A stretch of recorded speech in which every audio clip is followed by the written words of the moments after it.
अब पता नहीं आगे फुल स्टॉप है, मैं तो फुल स्टॉप लगाया था लेकिन शायद क्वेश्चन मार्क है आगे। आपने घर जाके पढ़ा क्वेश्चन मार्क? नहीं सर, हम इंतजार कर रहे हैं कि एप्पल खत्म हो, एक दफा क्लासें खत्म हो जाए, फिर बैठ के देखेंगे कि हुआ क्या हमारे साथ। ठीक है जी। ये इस टाइम के करीब ना लाइट ये बार बार भेजते हैं ताकि जो दुकानें चला रहे हैं, बिजनेस कर रहे हैं, उनको उलझन हो, आवाजार हो, वो कहें यार क्या मुसीबत है, जनरेटर अभी वो जनरेटर चलाने के बारे में सोच रहा हूँ, दोबारा से लाइट आ जाए, फिर वो अपने काम के धंधे पे बैठ के कोई डिस्कशन शुरू करें, फिर लाइट चली जाए। इतने तंग हो तो ये 7 से 8 के दरमियान जो है ना वो गवर्नमेंट जान के टॉर्चर कर रही है, ताकि शुक्र करें अभी तक हम काफी हद तक महफूज हैं। क्योंकि हो सकता है किसी भी वक्त वो कहते हैं कि 8 बजे के बाद की एक्टिविटी भी गलत है, तो उधर अंदर आके जो है वो क्लास में से बच्चे उठा के ले जाएं और कॉलेज को सील कर दें। टीचर तो एक होगा ना, बच्चे ज्यादा होंगे तो ज्यादा से ज्यादा हवालात ज्यादा बढ़ जाएंगे, तो फिर हम उन्हें ऑफर कर देंगे, हम कहेंगे कि देखिए जी ये पुराने बूढ़े टीचर्स को क्या लेके जाना है, देखिए हट्टे कट्टे तगड़े पले पलाए बच्चे जो है ना आप ये लेके जाएं, इनसे आपकी जो है ना उधर हवालात भरेंगे। तो कभी भी अचानक से बाकी वो कह सकते हैं कि भाई आप तो फॉलो नहीं कर रहे। ऑल्दो हमें अभी तक ये नहीं कहा, वो अभी तक समझ रहे हैं हम स्कूल कॉलेज हैं तो हम सुबह वाले तो सारे रूल्स में, लेकिन हम तो शाम में भी कुछ कर रहे हैं। तो शाम में इस टाइम पे हम जो ये पढ़ रहे हैं, क्या ये पढ़ना कानूनी तौर पे अलाउड है? चले, आप में से कुछ ने घर जाके पढ़ा होगा तो कुछ मसलो मसाइल आए, ये एक फ्रेमवर्क समझ आ गया है। क्या बात है, भाई ने कम्प्लीमेंट दे दिया। मैं कहता कि सवाल नहीं पूछना तो यही कहते हैं कि अच्छा सर आपने इस तरह से पढ़ाया है कि बस जहन में आ गया, अब जो होगी आईकेप में होगी, कोई बात नहीं, ओपन बुक तो है, आपने थोड़ा थोड़ा सा तो आइडिया दे दिया है, अल्लाह मालिक के उस दिन समझ आ गई तो ठीक है, ना आई तो खुद से कुछ ना कुछ लिखना तो आपने सिखा सकू दिया है। This should be the game. हो सकता है आपके पास एंड पे बचे ही 10 मिनट, शायद आप स्टैंडर्ड भी ना खोल सकें, लेकिन कम से कम ये क्लास की बातें दिमाग में आप इंशाल्लाह ताला किसी हद तक बातें लिख देंगे। हो सकता है 5 डिस्क्लोजर टॉपिक में से आप 3 के सही नाम लिख दें और हो सकता है 2 के अंदर सही बातें करें, लेकिन कम से कम सब्सटेंशियली आप कुछ ना कुछ उसमें से नंबर लेने की पोजीशन में होंगे। मोस्ट इंपॉर्टेंट थिंग इज, क्या आपको इंडस्ट्री की डिस्क्रिप्शन समझ आ रही है जिस इंडस्ट्री की बात करते हैं? फिर ये पता लग जाता है कि वो उस इंडस्ट्री में कौन कौन सी चीज शामिल है जो कि हमारे स्कोप में है, क्या शामिल और क्या एक्सक्लूडेड है। फिर उसके बाद इंपॉर्टेंट होता है उसके डिस्क्लोजर टॉपिक्स का पता होना कि डिस्क्लोजर टॉपिक एग्जैक्ट मतलब क्या। अगर ये जुमला लिखा नजर आए तो क्या इसके अंदर वाली बातें हम पेपर में खुद से सोच सकेंगे? अगर यहां तक हो गया तो ये काफी अचीवमेंट है। हमने 3 वीक्स पे इसको स्प्रेड करके पढ़ना था। 1 वीक में हमने टर्शरी सेक्टर सारा का सारा निपटा लिया, उसकी 4 इंडस्ट्रीज देखनी है। अब हम इस वीक में कोशिश करेंगे कि ज्यादातर सेकेंडरी सेक्टर, और जाहिर है मतलब जितना टाइम है उस हिसाब से हम प्राइमरी सेक्टर की तरफ भी जा सकते हैं। तो आज मेरे पास 2 इंडस्ट्रीज हैं, ऑटोमोबाइल्स और अपैरल, टेक्सटाइल, फुटवेयर, और ये सारी चीजों का कॉम्बिनेशन है। भाई कुछ कहना चाहते हैं? जी, इन्होंने कहा जो स्टैंडर्ड के साथ वो एक टेबल है, जैसी इंडस्ट्री की डिस्क्रिप्शन खत्म, जैसी स्टैंडर्ड स्टार्ट होता है तो वो कहता है ये इसके मैट्रिसेस हैं। टेक्निकली वही मैट्रिसेस हैं जो यहाँ मैं अलग अलग तरीके से प्रेजेंट कर रहा हूँ, तो उतने ही मैट्रिसेस हैं। आगे सारी उसकी वैरायटी है, उसकी एक अंडरस्टैंडिंग है, डिस्कशन है। जो रीजनल स्टैंडर्ड है वो फिर अलग अलग अल्फाज के मतलब भी बताता है, फिर उसकी टर्मिनोलॉजी भी बताता है, फिर परसेंटेज का फार्मूला भी बताता है। उन चीज़ों को हम तकरीबन स्किप कर रहे हैं, लेकिन इस लेवल पर अंडरस्टैंडिंग है कि पेपर में अगर किसी थोड़े से एरिया के ऊपर ज़्यादा लिखना हो तो उस वक्त वहाँ उसका आधा सफ़ा पढ़ के हमें बड़े आराम से समझ आ जाएगी और हम उसको अपने पास अच्छे तरीके से टाइप कर लेंगे। इंडस्ट्री, एक सवाल कम से कम जिससे ये पता लग जाए कि कितना कोई आप एक्टिव है। पिछले वीक 4 जो इंडस्ट्रियां पढ़ी थी सिर्फ उनके नाम बता दें, कम से कम इस लेवल की तो गेम होनी चाहिए ना। टेलीकम्युनिकेशन, बैंकिंग, इधर उधर से मदद मिल गई, एक बंदे को कोशिश तो करते थे। टेलीकम्युनिकेशन हो गया, बैंकिंग हो गई, बाकी ऐसे कह रहे हैं जैसे बैंक भी बड़ा खुद सोच के बोला हो, बैंक भी इधर से आवाज गई थी, आपने खाली टेलीकम्युनिकेशन बोला है, तो इसका मतलब आप लोग बहुत फासले पे हैं। मैं किसी और ट्रेन में बैठा हूँ, मैं बुलेट ट्रेन में जा रहा हूँ और आप लोग तेजगाम में आहिस्ता आहिस्ता आ रहे हैं। उसका नाम तेजगाम है लेकिन वो बहुत स्लो चलती है। 4 इंडस्ट्रियां कौन सी थी? ई कॉमर्स तीसरी थी, इसने कहा पहली 2 तो खत्म हो गई ना, आगे चलते हैं। प्रोफेशनल और कमर्शियल सर्विसेज, ये 4 इंडस्ट्रीज पे हमने लास्ट वीक बात की थी। तो अभी थोड़ा पहले आप लोगों ने कहा अगर हमें इंडस्ट्री की समझ आ रही हो और लेक्चर आता हो तो चल जाएगा काम। अगर ऐसे आता है तो नहीं चलेगा काम, कि जिसमें आपको नाम याद करने के लिए याद करना पड़ेगा। अच्छा कौन सी 4 कौन सी हुई हैं? अच्छा ऐसा नहीं है कि हम बड़े अरसे से इंडस्ट्रियों में गोल गोल घूम रहे हैं और मैं 12 इंडस्ट्रियों को घुमा के आपसे कहूं अच्छा दूसरी वीक कौन कौन सी पड़ी थी? पड़ी ही 4 थी और सिर्फ उन्हीं 4 का नाम लिया था। तो एक बात में समझ आ गई है कि ठीक है, कम से कम लॉजिकल डिस्कशन जितनी ज्यादा उतना फायदा है। ठीक है, तो फिर अगला सवाल तो बिल्कुल ही मर गया जो मैंने आपसे पूछना था, क्या पढ़ के आए होंगे? तो कोई सवाल नहीं है। ठीक है, एक ही सवाल है, सिलेबस कब खत्म होगा? तो मैंने आपको बताया कि ये वीक और नेक्स्ट वीक, मतलब by the end of next week या बाय नेक्स्ट वेडनेसडे इंशाल्लाह ताला हमारी बारी इंडस्ट्री खत्म हो गई होंगी। फिर रह जाएगा कोड ऑफ एथिक्स, वो आपकी मर्जी होगी कितने अरसे तक चलाना है। मैं कोड ऑफ एथिक्स पे 3 महीने भी लगा सकता हूँ और मैं 2 हफ्ते में भी खत्म कर सकता हूँ। मैं 1 हफ्ता लगा के रिकॉर्डेड वीडियोस देके उससे भी काम चला सकता हूँ। तो मैं हर तरह से कैपेबल हूँ, आप लोगों ने अपनी पसंद बतानी है, हम कोड ऑफ एथिक्स उस तरह से कर लेंगे। ऑटोमोबाइल इंडस्ट्री, ये ऑटो में मोबाइल्स डालते हैं या मोबाइल ऑयल डालने वालों को ऑटोमोबाइल कहते हैं। क्या होती है ऑटोमोबाइल इंडस्ट्री? क्या होती है? जो मूव हो सके, बेसिकली वो मोबाइल है, और जो ऑटो है यानी जो ऑटोमेटिकली मूव हो सके। ठीक है, तो ऑटोमोबाइल जो है वो इनके मुताबिक एक ऐसी चीज है जो आराम से मूव हो सके, गालबन गाड़ियां। जी, ऑटोमोबाइल इंडस्ट्री में क्या आता होगा? बस, गाड़ी, ट्रक, शिप थोड़ा ज्यादा हो गई, वो फिर बड़ी एक अलग इंडस्ट्री बन जाएगी। या आप कम से कम जमीन पे तो चलाए ना, आप तो पानी में चला रहे हैं। तस्वीर में नहीं, असल में उसका सामान आ रहा था, दूसरे मुल्कों से रॉ मटेरियल आ रहा था, तो वो असल में वो हम पहुंचते तो फिर डायग्राम देखते थे। डायग्राम देखी, उन्होंने कहा सर ने इतना तो प्रॉम्प्ट दिया होगा कि जिसके अंदर ये सारी बातें हो। तो बेसिकली ये उसकी सप्लाई चेन है पूरी की पूरी। तो गाड़ियों के मेनली मैन्युफैक्चरर्स, और फिर ये मैन्युफैक्चरर्स अपनी गाड़ियां कैसे कैसे बेचते हैं, 2-3 मशहूर तरीके। कुछ की अपनी रिटेल होती है, कुछ शोरूम से रब्ता करते हैं, शोरूम उनकी गाड़ी पकड़ के और उनको आगे बेचते हैं, और कुछ B2B एग्रीमेंट में कंपनियों के साथ इकट्ठे डील कर लेते हैं और कंपनी की एम्प्लॉइज के लिए उन्हें जो गाड़ियां लेनी होती है वो आपकी तरफ से फ्री चली जाती है, या वो आपकी गाड़ियां आपसे लीज पे, किराए पे, किसी भी और तरीके से कर रहे होते हैं। तो इसमें हम डायरेक्ट बिजनेस को भी सप्लाई कर सकते हैं, हम कंज्यूमर को भी सप्लाई कर सकते हैं, और हम मिडिल मैन को भी दे सकते हैं। पाकिस्तान में ज़्यादातर हम लोग शोरूम के कल्चर से चलते हैं। शोरूम एक अलग बिजनेस होता है और गाड़ी बनाने वाले अलग लोग होते हैं, और वो शोरूम पे गाड़ी डिस्प्ले पे आती है, बिकती है, और शोरूम उसमें आपकी मतलब आपने सॉर्ट ऑफ उसे बेच दी होती है और वो आगे बेचता है, या उसके साथ कमीशन की परसेंटेज का आपस में अरेंजमेंट कर लिया जाता है। तो गाड़ियाँ कितनी कितनी तरह की होती हैं? इलेक्ट्रिक व्हीकल, ईवी, हाइब्रिड जो कि पेट्रोल और ईवी का मिक्सचर है, और अच्छा फ्यूल वाली जो प्रॉपर फ्यूल पे जो चलने वाली है गाड़ी, वो गाड़ियों में कुछ लाइट वेट गाड़ियाँ होंगी, कुछ हैवी गाड़ियाँ होंगी। तो ये बेसिकली ये इंडस्ट्री इज ऑल अबाउट कि ये जो गाड़ियाँ बनाते हैं और गाड़ियों को बनाने के बाद जो सेल करने के प्रोसेस में जाते हैं, और बहुत सारे लोग जो इनसे या इनके डीलर से गाड़ी खरीदते हैं और उसके बाद वो गाड़ी को चलाते हैं। तो ये वाली इंडस्ट्री एनवायरनमेंट के साथ क्या कर रही है? जब स्कोप 3 का जिक्र आता है तब हम सबसे पहले कहते हैं कि वो जो गाड़ियों से निकलते हुए धुएं हैं, वो जो कस्टमर्स ने ट्रैवलिंग की, वो जो फलाना ने ट्रैवलिंग की, तो इसका मतलब ये हुआ कि ऑटोमोबाइल इंडस्ट्री शायद one of those main industries है जो सबसे ज़्यादा तबाही फेर रही है, या शायद इस इंडस्ट्री के ऊपर काफ़ी ज़्यादा फोकस करने की ज़रूरत है। इस इंडस्ट्री में आपको क्या लगता है कि कौन सी चीज़ों पे बहस होनी चाहिए एनवायरनमेंट के हिसाब से, या अगर सोशल की बात भी करें, सोशल एनवायरनमेंट के हिसाब से आप लोगों का क्या ख्याल है? जनरली इसमें क्या क्या बातें होनी चाहिए? जी, टूल्स, फ्यूल वाली बातें और रिसाइकलिंग वाली बातें। इन्होंने कहा फ्यूल पे बहस होनी चाहिए, और क्या लगता है? कार्बन की इमिशन के ऊपर बातें होनी चाहिए। वो जो कंपनी गाड़ी बना रही है उस कंपनी के ऊपर बातें होनी चाहिए। क्या बातें यानी कि उसकी कार्बन इमिशन क्या है, वो चीज़ों को कैसे लेके चल रहे हैं, ये कितना चीज़ों को रिसाइकल कर रहे हैं, और ये पंखा बंद किया जा सकता है? शोर ज़्यादा कर रहा है, हवा शायद थोड़ी सी कर रहा है, शोर पीछे वाले में से आ रहा है। हाँ वाकई वो तो झूम भी रहा है साथ साथ। ठीक है, हाँ जी बताएं, सोचें ऑटोमोबाइल में क्या क्या बातें सोची जाए? गाड़ी की क्वालिटी किस तरह की होनी चाहिए? गाड़ी की क्वालिटी से लोगों के जज्बात को फर्क पड़ेगा? सोशल, क्या गाड़ी की क्वालिटी खराब होने से लोगों के एक्सीडेंट बढ़ जाएंगे? सोशल, चलिए तो सोशल है। हाँ जी, और एनर्जी कंजम्पशन, जहाँ गाड़ियाँ बन रही हैं उनकी एनर्जी और जो उन्होंने गाड़ी बनाई है वो किस किस्म की एनर्जी खाती है? यहाँ डबल मसला है ना, बनाने वाला भी जालिम है और जो बनी है चीज़ वो भी जालिम है। एक दफ़ा बनाते हुए जुल्म कर दिया, उसके बाद जब वो सड़क पे चलेगी तब जुल्म होगा। और जी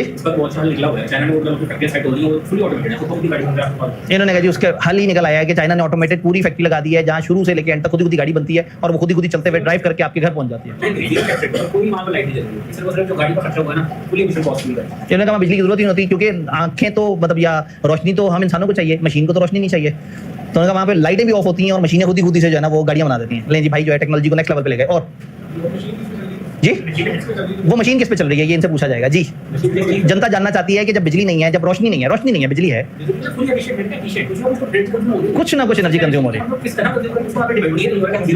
ठीक है, ये कह रहे हैं कि देखिए 0% पॉसिबल नहीं है, लेकिन वो बहुत ही मिनिमम पे ले गए हैं और लोएस्ट पॉसिबल एनर्जी कंजम्पशन में चीज़ें बना रहे हैं। इन्होंने जब इंसान बढ़ेंगे और मशीनें ज़्यादा होंगी तो इंसान जो है वो खुराक पे चलता है और मशीन बिजली पे चलती है। खुराक ऑर्गेनिक चीज़ है और बिजली जो है इनऑर्गेनिक चीज़ है। सिस्टम को एआई जनरेटेड कर दिया है, इंसान को बीच में से माइनस कर दिया है ताकि उतने ज्यादा लोगों को तंग होने की जरूरत ही ना पड़े, उल्टी सीधी प्रैक्टिसेस ना हो, मशीन 18 घंटे काम करे वो रोएगी भी नहीं, और ना आपके खिलाफ ह्यूमन जो वो है एक्सप्लॉयटेशन उसकी बात आएगी। ये सही इंतकाम लेती है मशीनें पे हमारे साथ। इंसानों की बारी हम रहमदिल हो जाते हैं, मशीनों की बारी हम उतनी जालिम हो जाते हैं। इन्होंने कहा मशीन में अगर एक एरर आ गया तो वो 1000 गाड़ियों में आ जाएगा, लेकिन इंसान में एरर आया तो 2 गाड़ियां खराब करने के बाद उसे बाद में अकल आ जाएगी। ये तो फिर एक अलग डिबेट चल पड़ी ना, इंसान वर्सेस एआई।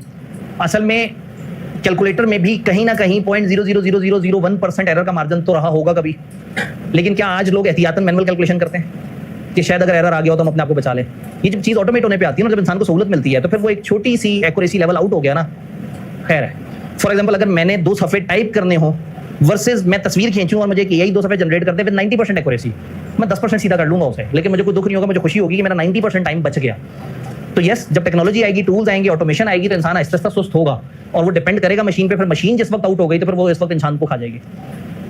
बहरहाल इसके ऊपर तो बहुत सारी फिल्में भी बनी हुई हैं जिसमें जो है ना वो पूरा शहर कंट्रोल करना शुरू कर देते हैं, सुपर कंप्यूटर, और इंसानों के अगेंस्ट बगावत कर देते हैं। फिर सोचते हैं कि इंसान जो है ना हमारी बढ़ती हुई इंटेलिजेंस से परेशान हो रहा है, तो इससे पहले कि ये ज़्यादा परेशान हो, इसे मार देते हैं, क्योंकि उन्हें जिंदा रहने के लिए इंसानों की जरूरत थोड़ी है। उनको तो एनर्जी के सोर्सेस चाहिए और उस लेवल पर डेवलप हो चुके हैं कि खुद ही एनर्जी का सोर्स क्रिएट करेंगे, खुद ही उसको यूज़ करेंगे, खुद ही अपने आप को चार्ज करेंगे और पूरा इकोसिस्टम चलना शुरू हो जाएगा। ये तो बहुत बड़ी गप है। पहले किसने स्टार्ट किसने किया था? चेक करें, साड़ी वाली गप है। अपनी दफा आपने पूरी फैक्ट्री इंसानलेस चला दी, बत्तियां बंद कर दी हैं आपने जाना। मतलब मेरी दफा सारे स्टैंडर्ड्स वायलेट हो गए। ठीक है, चलें जी वापस इधर आते हैं। तो ठीक है, मतलब वही वाली बात है, शुरू इन्होंने किया था, उसके बाद आगे तक मैं लेके गया। अच्छा जी, तो ओवरऑल कुछ और बातें जो अभी तक नहीं हुई ऑटोमोबाइल से रिलेटेड। गाड़ी बजट फ्रेंडली होगी तो भी इंसानों को अच्छा लगेगा। याद करें टेस्ला ने कहा था कि मेरी गाड़ी सस्ती है, और मैंने देख के कहा इतनी सस्ती, तो आप तड़क गए थे सर क्या बात कर रहे हैं, $30,000 की थी। तो मैंने आपसे कहा था भाई कुछ भी नहीं है, ये पाकिस्तानी 80 लाख है, इससे आधे फीचर्स वाली गाड़ी पाकिस्तान में करोड़ में मिलती है। तो वो जब उन्होंने कहा था हमारी गाड़ी सस्ती और 30,000 कह के गरीब चाइनीज का मजाक उड़ाने की कोशिश की, तो ऐसे में क्लास में मैंने मौजूद होकर सर्टिफाई किया था कि नहीं आप परेशान मत हो, ये गाड़ी स्टिल जो बता रहे हैं बड़े अच्छे रेट में जो अपनी गाड़ी बता रहे हैं, तो टेस्ला पाकिस्तान में 80 लाख में मिल जाए तो और क्या चाहिए। तो वो उन्होंने बड़े फख्र से बताया था कि हमारी गाड़ी अफोर्डेबल है। इसका मतलब अफोर्डेबल होना भी लोगों की एक लिविंग स्टैंडर्ड को कम पैसे खर्च करके या मुनासिब पैसे खर्च करके अगर लिविंग स्टैंडर्ड बढ़ता है तो ये एक अच्छी प्लस बात है। और वही वाली बात है कि वो जिस मुल्क में $30,000 की बात कर रहे हैं वहाँ एक मजदूर 1 घंटे के $20 ले रहा है, तो ये गाड़ी अफोर्ड करने के लिए कितने घंटे उतने काम करना है। हमने उस दिन कैलकुलेट किया था तो साल से भी कम टाइम या कुछ महीनों का टाइम निकला था, कितने महीनों तक वो मजदूरी करे उसके बाद वो टेस्ला अफोर्ड कर सकता है। इधर जनाब पूरी जिंदगी की नौकरी के बाद टेस्ला अफोर्ड करना आसान नहीं है, और उधर हम मजदूर की बात कर रहे हैं जो लोएस्ट लेवल पे सीधा मैकेनिकल काम कर रहा है, और जो वहाँ टेक्निकल लोग हैं जो $60, $70, $80, $100, $150 पर आवर चार्ज कर रहे हैं, वो और जल्दी ले सकते हैं गाड़ी। चलें, और गाड़ियों में क्या बातें ज़हन में आती हैं? सर ये ऑटोमेशन की तरफ जा रहा है तो एम्प्लॉइज की रेशियो क्या है, मतलब कितनी गवर्नमेंट अपॉर्चुनिटीज या कट ऑफ कर रहे हैं उसमें भी देखा जाएगा कि सोशली कितना ऑटोमेशन की तरफ अगर जा रहे हैं तो उसके अंदर यानी कि अगर हम इसमें बहुत ज़्यादा ऑटोमेशन ले आए तो उससे जो इंसान माइनस होंगे वो इंसानों के लिए हमने क्या किया, हमारा जो रिटायरमेंट थी या जो हम ज़बरदस्ती लोगों को वो किया रिज़ाइन करवाया, उनके लिए हमने क्या सोचा, इस तरह की बातें भी हो सकती होंगी। लोकल और इंटरनेशनल लॉज जो हैं वो भी ज़ाहिर है फिर इसमें कंसिडर करने होंगे, कंप्लाइंस की बातें भी करनी होंगी। अब अगेन हमारा हमेशा ये सारी इंडस्ट्रियों में एक फ्रेमवर्क है कि पहले मैं इंडस्ट्री की शक्ल दिखाता हूँ, हम डिस्कस करते हैं, पहले आप रफ अपने गेस्ट लगाते हैं, फिर मैं आपको बताता हूँ कि जो इंडस्ट्री ने ऑफिशियली जो अपने डिस्क्लोजर टॉपिक्स दिए हैं वो कौन से हैं, फिर वो डिस्क्लोजर टॉपिक पकड़ते हैं और उसके ऊपर हम गौर फिक्र करना शुरू कर देते हैं। अब आप लोगों ने वही वाली बात कि मैं आप लोगों से सवाल पूछूंगा, इन 5 में से किसी एक डिस्क्लोजर टॉपिक पे, प्रोडक्ट सेफ्टी से रिलेटेड बहुत इंपॉर्टेंट है, गाड़ियों के अंदर गाड़ियों की सेफ्टी एक बहुत इंपॉर्टेंट कंसिडरेशन है, वहाँ पे लेबर प्रैक्टिसेस क्या है, वहाँ पे मजदूरों के साथ मामला क्या चल रहे हैं, किस तरह से चल रहे हैं, क्योंकि ये काफी ज्यादा कैपिटल एंड लेबर दोनों इंटेंसिव इंडस्ट्रीज है और बहुत ज्यादा मजदूर भी इधर चाहिए होते हैं, अनलेस कि हम बहुत ही ज्यादा ऑटोमेटेड उस तरह के चाइना वाले सिस्टम में चले जाएं जहाँ नहीं ठीक है, ऑब्वियसली असल में वही वाली बात है कि हम दुनिया इतनी तेजी से इवॉल्व कर रही है कि अब हमें कई दफा उनकी तरक्की मजाक लगता है, लेकिन दुनिया वाकई ही इतनी तेजी से इवॉल्व कर रही है कि हम आज मजाक करते रह जाएंगे और दुनिया आगे निकल जाएगी। जी अच्छा जी, इधर वापस आते हैं इससे पहले कि आप लोग कुछ और, फ्यूल इकोनॉमी, एक गाड़ी कितने लीटर में कितने किलोमीटर चलती है, ये बड़ा इंपॉर्टेंट कंसिडरेशन हो जाएगा। फॉर एग्जांपल एक कंपनी ने 10,000 गाड़ियां बनाई हैं और वो सारी की सारी गाड़ियां नॉर्मल गाड़ियों से 3 किलोमीटर पर लीटर ज्यादा चलती हैं, इसका मतलब है वो इतने फीसद दुनिया में पेट्रोल बचाएंगी, जिससे पैसे भी बचेंगे और जिससे दुनिया धुएं से भी बचेगी। जी वो उन्होंने कहा जैसे ऑल्टो की सेल देख लें, क्योंकि उसकी इकोनॉमी बेस्ट है, तो वो उस गाड़ी में क्वालिटी नाम का कुछ हो ना हो, लेकिन चूंकि पेट्रोल कम खाती है तो इस उससे पहले मेहरान वो इतनी मतलब थोड़ा सा पेट्रोल सुंगा दो उसे चलती रहती थी, 70 से थोड़ा सा ज्यादा खर्च करती थी। जी अब सोशल में भी आ सकता है, अभी तो मैं सिर्फ एक हल्का सा तारुफ दे रहा हूँ, पॉइंट तो आपने बताने हैं। फिर मटेरियल सोर्सिंग, गाड़ी अर्थ से निकले हुए बड़े प्रीशियस मेटल से बनती है, इसमें बहुत सारी ऐसी चीजें हैं जो बड़ी नायाब धातु से बनती हैं, और ऐसे में जिसका ओरिजिनल स्टैंडर्ड है उस पर मैं एम ही जरा शौक से गया कि जरा धातों को देखें तो उसने कम से कम कोई 31 धातें गिनवाई, जिनमें से 1-2 ही मैंने सुनी हुई जिससे पहले, वो फलाना वो आर्किमीनियम और किमीलियम और पता नहीं जीमियम और वो पता नहीं कौन कौन से नाम लेके उसने कहा भाई इसके अंदर तो ये सब कुछ हो रहा है। इवन बैटरीज के अंदर जिस तरह की चीजें लग रही हैं तो उसमें भी आपका, तो यहाँ मटेरियल सोर्सिंग जो है ये एक बड़ा इंपॉर्टेंट एलिमेंट होगा कि मटेरियल कहाँ से आता है, किन रिसोर्सेज से आता है, उनके ऊपर क्या काम होता है, और देन मटेरियल्स की एफिशिएंसी और रिसाइकलिंग, ये 5 डायमेंशन आपके पास है। मटेरियल की एफिशिएंसी कि आपका मटेरियल कितना बेहतर तरीके से आउटपुट दे रहा है, और रिसाइकलिंग आपका मटेरियल या आपकी पूरी की पूरी गाड़ियां क्या रिसाइकल हो रही हैं या कितने % रिसाइकल हो रही हैं, और आप दुनिया को किस तरह से बचा रहे हैं। अगर एक कंपनी हर महीने 10,000 गाड़ियां बना रही है तो और हर 5 साल बाद उसकी गाड़ी साइड पे खड़ी हो जाती है, और दुनिया में अगर फर्ज करें 40 कंपनियां गाड़ियां बना रही हैं तो दुनिया में एट एनी गिवन टाइम लाखों गाड़ियां अचानक से सड़कों पे आ जाएंगी, और सड़क पे तो वो चलेगी जो सही चल रही है, तो ये गाड़ियां जाएंगी कहाँ, कचरे के ढेर में, साइडों पे, सजावट के लिए घर में रख लेंगे लोग, घर के बाहर खड़ी हुई होगी, कहीं तो जाएगी ना, टूट फूट के जाएगी, इसके पुर्जे निकल के जाएंगे, पूरी जाएगी। ये एक पूरा सोचना पड़ेगा, अगर नहीं सोचा तो गाड़ियां, चूंकि अब आहिस्ता आहिस्ता मॉडर्न ट्रेंड बढ़ गए हैं, लोग 4-5 साल के बाद गाड़ी बदल रहे हैं इंटरनेशनली, तो चलो अमीर मुल्कों को कोई मसला नहीं है, उनकी गाड़ियां जो फारिग होती हैं वो हम गरीब मुल्कों के पास भेज देते हैं, कंटेनर में गाड़ियां आ जाती हैं, हमें सस्ते में मिल जाती हैं, लेकिन हमारे भी तो कहीं ना कहीं अल्टीमेटली उन्होंने अपनी धरती तो साफ कर ली और अपना सारा कचरा हमारे पास भेज दिया, और हमारे लिए वो चीजें और ज्यादा बढ़ गई। तकरीबन 10-15 साल पहले जिन गलियों में आप एंटर होते थे और वो बड़ी खुली खुली गलियां लगती थी, आप बड़े इजीली चल पड़ते थे, जो हाउसिंग सोसाइटीज वगैरह में होती थी। अब आप जब गली में एंटर होते हैं तो घर के अपने अंदर 2 गाड़ियां खड़ी होती हैं, एक गाड़ी बाहर खड़ी हुई होती है, इधर भी गाड़ी खड़ी हुई होती है, तो दरमियान में सिर्फ एक गाड़ी की गुजरने की जगह होती है, और अगर गली की दूसरी तरफ एक और गाड़ी खड़ी हुई है तो इनमें से किसी एक को रास्ता छोड़ना पड़ेगा, दूसरी गाड़ी जाएगी तो ये, और ये उन गलियों की बात हो रही है जो इस जमाने में खुली गलियां मानी जाती थी और प्रीमियम इलाकों के बड़े प्रीमियम से प्लॉट्स और घर होते थे। और अब आज जिस भी हाउसिंग सोसाइटी में चले जाएं, जब गली के अंदर गए तो गाड़ियां फंसी हुई हैं, इसलिए कि गाड़ियां धड़ाधड़ आ रही हैं और जा नहीं रही, प्लस हो रही है माइनस नहीं हो रही। तो लाहौर की सड़कों पे, किसी भी शहर की सड़कों पे मुसलसल गाड़ियां बढ़ रही हैं पहले से, लेकिन कम नहीं हो रही। तो दूसरे मुल्क वाले जितनी बढ़ रही हैं उतनी कम भी कर रहे हैं, बट हमारे मुल्क में दूसरे मुल्कों का कचरा आके और हम उनकी डंपिंग की वजह से हम फंस रहे हैं। तो 5 डिस्क्लोजर टॉपिक आपके सामने थे, हमें एक आइडियल अपॉर्चुनिटी मिल गई है कि आप बताएं वो 5 कौन से थे। Safety, product safety, labour practices, fuel economy, material की सोर्सिंग और मटेरियल की रिसाइकलिंग, और ये सारी बात 5 बातें आपके ध्यान में। शुरू करते हैं, रोशनी आने तक हम थोड़ा सा सफर कर लेंगे। आज सफर यहाँ से शुरू करेंगे। कितनी प्रोडक्ट्स को हमने रिसाइकल किया है, हम उसकी कितनी गाड़ियां रिसाइकल की हैं, या गाड़ियों के फॉर एग्जांपल दरवाजे कितने रिसाइकल किए हैं, या गाड़ियों के अंदर फलाना एक पुर्जा होता था जहां तक लोग पहुंचते ही नहीं थे और वो पुर्जा बिल्कुल ठीक रहता था, हमने उसको अगली गाड़ियों में थोड़े से यूज के बाद थोड़ा सा टेक्नोलॉजिकल उसमें वो करके हमने उसे चला दिया था। नंबर ऑफ एक्सीडेंट्स, कितने एक्सीडेंट्स हो रहे हैं, हमारी गाड़ियों के कितने एक्सीडेंट्स हो रहे हैं। अब अगेन टेस्ला या इस तरह की गाड़ियां जो कि ऑटोमेटेड ड्राइविंग की बात करती हैं, तो वो तो इस चीज पे भी परेशान होती हैं कि हमारी गाड़ियों के एक्सीडेंट कितने हुए। हालांकि एक्सीडेंट के पीछे रूट कॉज बहुत सारी हो सकती हैं। ओरिजिनल स्टैंडर्ड कहता है कि एक्सीडेंट के पीछे बहुत बड़ी रूट कॉज होती है, लोग ड्रंकन ड्राइविंग करते हैं, लोग जो स्ट्रेस में ड्राइविंग करते हैं, तो कंपनी का ज्यादातर कसूर नहीं होता। लेकिन एक्सीडेंट होने के बाद अगर अंदर वाले लोगों को नुकसान पहुंचा तो वो कंपनी का कसूर है। कंपनी ये जानती थी कि हमारी गाड़ी लेके जिस किस्म के लोग जाके ड्राइविंग करेंगे उनमें से अक्सर लोग ड्रंकन भी होंगे, उनमें से अक्सर लोग जो है वो स्ट्रेस में भी होंगे, तो ऐसे में सेफ्टी फीचर्स बड़े इंपॉर्टेंट हो जाएंगे इन गाड़ियों के लिए। जी, जिस मुल्क में बैठे हैं वहां से लोकली आपने मटेरियल कितना पड़ है, दूसरे मुल्कों से इंपोर्ट कितना किया, वो वाली बातें इंपॉर्टेंट हो सकती हैं। मटेरियल रिसाइकल जो हुआ उसके क्या प्रोसीजर परफॉर्म किए हैं, क्या वो दरवाजा जो आपके पास उठ के आया आपने उसकी बाहर वाली धात को दोबारा से पिघलाया, दोबारा से पिघला के उसको एक मोल्ड में डाला, या आपने उसको पकड़ के उसके अंदर से कुछ पुर्जे निकाले, कुछ पुर्जे आगे किसी और बिजनेस को दे दिए, तो आपको वो प्रोसेस बताना पड़ेगा कि हम इसकी रिसाइकलिंग कैसे कर रहे हैं। जी, बहुत बड़ा रॉ मटेरियल है लिथियम। ठीक है, लिथियम सबसे ज्यादा प्रोड्यूस होता है ऑस्ट्रेलिया में और सेकंड नंबर पे शायद साउथ अमेरिकन कंट्री करते हैं। ठीक है। ऑस्ट्रेलियंस थोड़ा सा लेबर प्रैक्टिस ज्यादा अच्छी रखते हैं, वो महंगा बहुत है। चाइना अगली आपको पता है कॉस्ट से जाता है, तो उधर आपने सस्ता करते हैं। तो बड़ी मजे की बात करती है, उन्होंने कहा गाड़ियों में बैटरियों में खासतौर पे लिथियम इस्तेमाल हो रहा होता है। लिथियम का एक बहुत बड़ा सप्लायर ऑस्ट्रेलिया और उसके बाद एक बहुत बड़ा सप्लायर चाइना है। अब ऑस्ट्रेलिया चूंकि लेबर प्रैक्टिसेस का ख्याल रखता है, इसका मतलब है वो हमारा एक सप्लायर है, और जब वो लेबर प्रैक्टिसेस का ख्याल रख रहा है तो उसका खर्चा भी ज्यादा होगा, तो उसकी तरफ से मिलने वाला लिथियम महंगा होगा, जिसकी वजह से हमारी गाड़ी महंगी पड़ जाएगी। और अगर हम चाइना से लेंगे तो हमें सस्ता पड़ेगा, लेकिन चाइना में उन्होंने शायद उसकी प्रैक्टिसेस, अपनी फैक्ट्री प्रैक्टिसेस बहुत डिसेंट ना रखी हुई हो, तो ऐसे में शायद मटेरियल सोर्सिंग के वक्त आपको ध्यान देना होगा कि आप जहां से मटेरियल ले रहे हैं वो अच्छे लोग भी हैं या नहीं। तो अगेन याद है स्कोप 1 2 3, आपने फिर वो जिनसे आप डील कर रहे हैं उनको भी देखना है कि वो किस तरह के लोग हैं। हाँ जी, हम देखो गाड़ी बना रहे हैं, उसमें फ्यूल की कंजप्शन है, उसमें कितना परसेंट गाड़ी के साथ रिसाइकल करें। मतलब कुछ बड़े अच्छे कॉन्सेप्ट है गाड़ियों पर, गाड़ी को सोलर पैनल की प्लेटों से कवर थोड़ा बहुत कर दिया जाए। कुछ लोग बाहर लेके जाते हैं बैंक में सोलर प्लेट लेके जाते हैं ताकि फ्यूल को बचा सके। मतलब कितनी गाड़ी चलते हुए जनरेट करती है। गाड़ी की फ्यूल इकोनॉमी को बेहतर करने की क्या कोशिशें की गई हैं। अब गाड़ी की फ्यूल इकोनॉमी बेहतर करने की कई तरह की कोशिश हो सकती है, जैसे उन्होंने कहा कि सोलर पैनल को कई दफा एक अगर इनबिल्ट टूल के साथ थोड़ा सा एक्सेलरेट किया जाए तो वो बिजली जनरेट कर सकता है। अब मजे की बात है कि जब गाड़ी चल रही है तो गाड़ी का इंजन तो चल रहा है, जब इंजन चल रहा है तो आप थोड़ी सी पावर सप्लाई करके अपने उस जो सोलर पैनल है उसको कैपेबल कर दें कि वो ऊपर से आने वाले सन से एनर्जी कन्वर्ट कर सके, और थोड़ी सी इससे एनर्जी लेके उसने वो की, कुछ एनर्जी उसने इसको दी, और एक दूसरे के साथ मिलजुल के चल पड़े।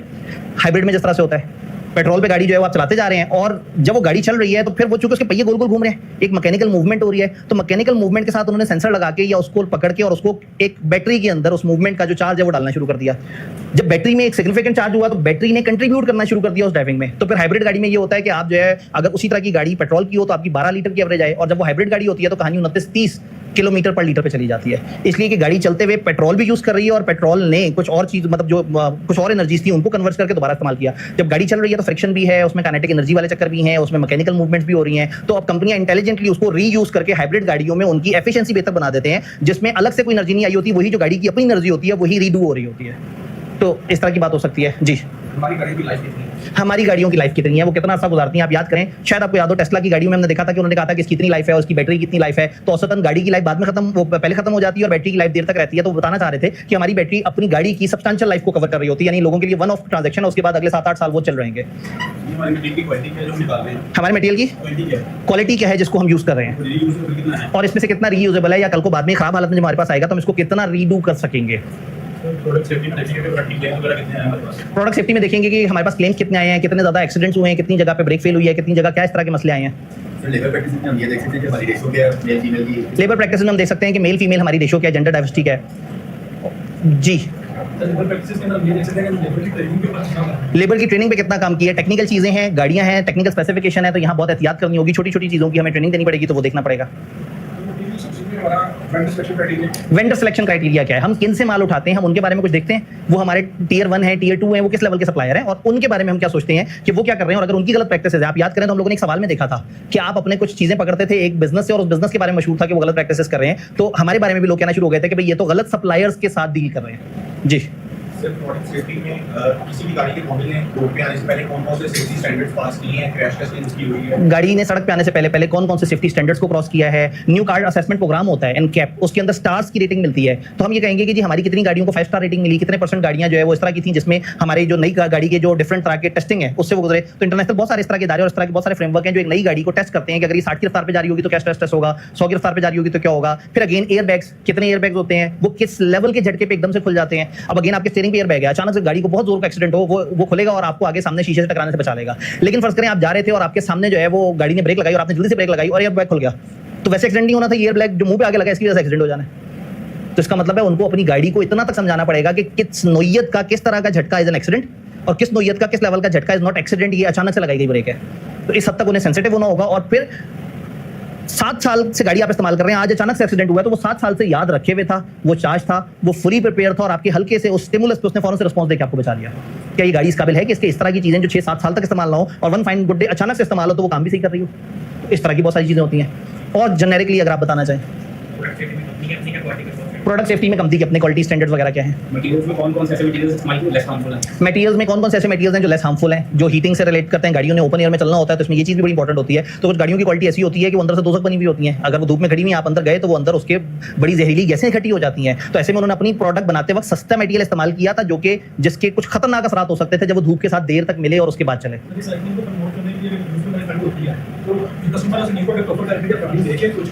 रिसाइकलिंग के लिए कस्टमर को पुरानी प्रोडक्ट दे के नई प्रोडक्ट लेने की कोई ऑफर दी जा सकती है कि नई प्रोडक्ट का 30% ऑफ हो जाएगा अगर तुम अपनी पुरानी गाड़ी हमें पकड़ा दो, क्योंकि कस्टमर जैसे भी उसको तल्फ करेगा वो अच्छा नहीं होगा। और हमारे पास आगे और हमारी फैक्ट्री में तो एक पुर्जा किसी ना किसी जगह इस्तेमाल हो जाना है, हम कुछ ना कुछ बेहतर कर लेंगे उसका, जो नहीं समझ आएगा पिघला के दोबारा से बना लेंगे। हमारी गाड़ियां इमिशन कितना कर रही हैं, धुआं कितना निकल रहा है उसमें से, उसकी क्या अगेन अलग अलग मुल्कों के अलग स्टैंडर्ड हैं, कहीं ग्रामेज में मैयर होगा, कहीं केजीज में मैयर होगा, कहीं मेट्रिक टन्स में मैयर होगा, अलग अलग तरीके से अलग अलग जगह, कहीं पेट्रोल के हिसाब से मैयर करेंगे, कहीं वजन के हिसाब से मैयर करेंगे। ऐसे में जो उसका स्टैंडर्ड है ये अलग अलग मुल्कों के बारे में बताता है कि जापान में हो तो इस तरह से मैयर करना, फलाना में हो तो इस तरह से मैयर करना, यूरोपियन कंट्रीज में हो तो उस तरह से मैयर करना। लेकिन शुक्र है वो वाली डिटेल्स में हम नहीं उतरते, हम कोर एरिया समझते हैं। खुदा ना खासा पेपर में अगर आ जाए कि मेजरमेंट का क्या निजाम है, स्टैंडर्ड आपके पास मौजूद है, आप एक झटके में उसे देख के पिक कर लेंगे। जी स्टैंडर्ड क्या कहते हैं, मतलब ये सबके लिए सेम, क्या चीज़? सबके लिए सेम जी सबके लिए सेम क्यों नहीं है। चलें मैं एक बात पूछता हूँ, मोटरवे पे गाड़ी की रफ्तार क्या है?